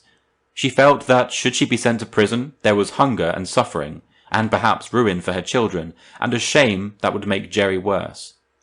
She thought of pledging it, but the thought arose to restrain her. It would take away Jerry's last hope, pull down the prop of his better life, and his wife's should not be the hand to do this at any cost. And so she spared the basket. She had to wait a long time in the court, and when she was put in the dock, felt faintish. However, she nerved herself, and answered all the questions put to her. The magistrate was a kind and just one, and recognized truth in her story, and ordered her to be discharged. She left the court crying, after calling down 1,000 blessings on his head. When she came home, she found the basket gone. Jerry had taken it that very morning, and pledged it to get money for dissipation. This was a great blow to Katey, for she felt that despair was gathering when Jerry had made up his mind to part with his tools. Nevertheless, she felt in her heart a gleam of comfort in the thought that she had acted rightly, and that the prop had not been shorn away by her hand. Jerry drank frightfully that day, and came home early in the evening in a state of semi-madness. He rushed into the room, and caught Katey by the shoulder so roughly that she screamed out. He said hoarsely, "Is it true what I heard about you?" "What, Jerry? Oh, let go of me, you're hurting me." "What? I suppose you don't know? Well, I'll tell you, that you were run in for being drunk." "Let me explain, Jerry dear. Let me explain, Jerry dear. Explain away, but you won't explain that out of my head. So this is the model wife that abuses me for getting drunk. This is the woman that thinks it wrong and a sin. I know you now." Katey spoke in desperation. "Jerry, listen to me. I was not drunk. I fainted in the street and they brought me to the station. But indeed, I was not drunk. I haven't tasted even a drop of liquor for years. Sure you don't believe me, Jerry. I was discharged this morning. The magistrate said there was no case against me." "Aye, fine talk that, but I've heard about it already. Grinnell told me all about it." "Grinnell told you? Oh, Jerry, take care what that man tells you of me." "What do you mean?" The question was asked in a tone of bitter suspicion. "I mean that wicked man hates me, and would do me harm if he could. What do you mean, I say? Why does he hate you? Why should he hate you?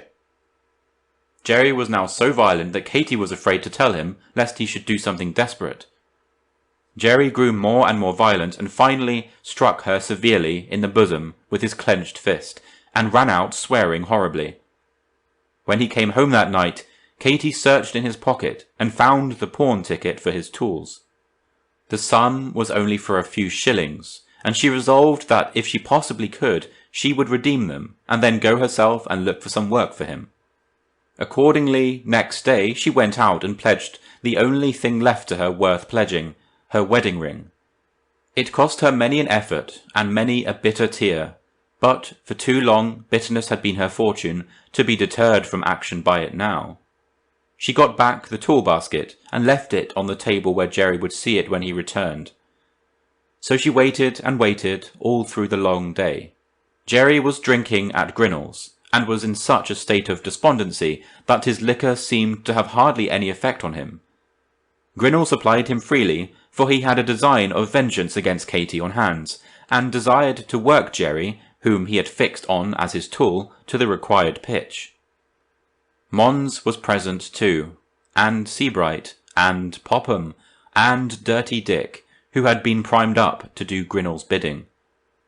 By and by Jerry began to be excited, and grew quarrelsome. Dirty Dick, at a sign from Grinnell, put himself in his way, and an altercation arose. Jerry had a spite against the latter, as being the means of his being put in jail for the first time, and commenced hostilities at once. "Get out, you dog! You want to fight, I suppose? Best mind out or I'll give you what I gave you before." "You had better. Who laughed at the wrong side of his mouth after that? Who got his hair cut? Eh? Look, boys, it hasn't grown since." Jerry began to get savage. "Here, get out! I've murder in me!" Grinnell, as he heard the latter remark, smiled softly to himself, a smile that boded no good to poor Katey. Dirty Dick ran behind Popham and peered over his shoulder in mock fear. "Don't stir, man! Don't you see I'm going to get murdered by the long-haired man?" Jerry was getting furious, but they still continued to irritate him. Dirty Dick said again, "How's your wife, Irishman? Have you been beating her lately, or has she been run in for being drunk?" This was too much for Jerry. By a sudden rush, he caught the man by the throat, and before he could be torn away from him had inflicted some desperate blows, one of which laid his cheek open. Then Dick lost his temper in turn, and spoke out again, this time without heeding what he said, for he merely meant to wound. "Better go home and look after your wife." "What does he mean?" asked Jerry. "I mean what I mean. Ask Grinnell." The individual named seemed to grow paler. He saw that his tool was reckless and feared for himself, both personally from Jerry's violence should he find out his treachery, and in his character if such things should be known by the frequenters of his house. He came from behind the bar and laid his hand on Dick's shoulder. Dirty Dick shook him off.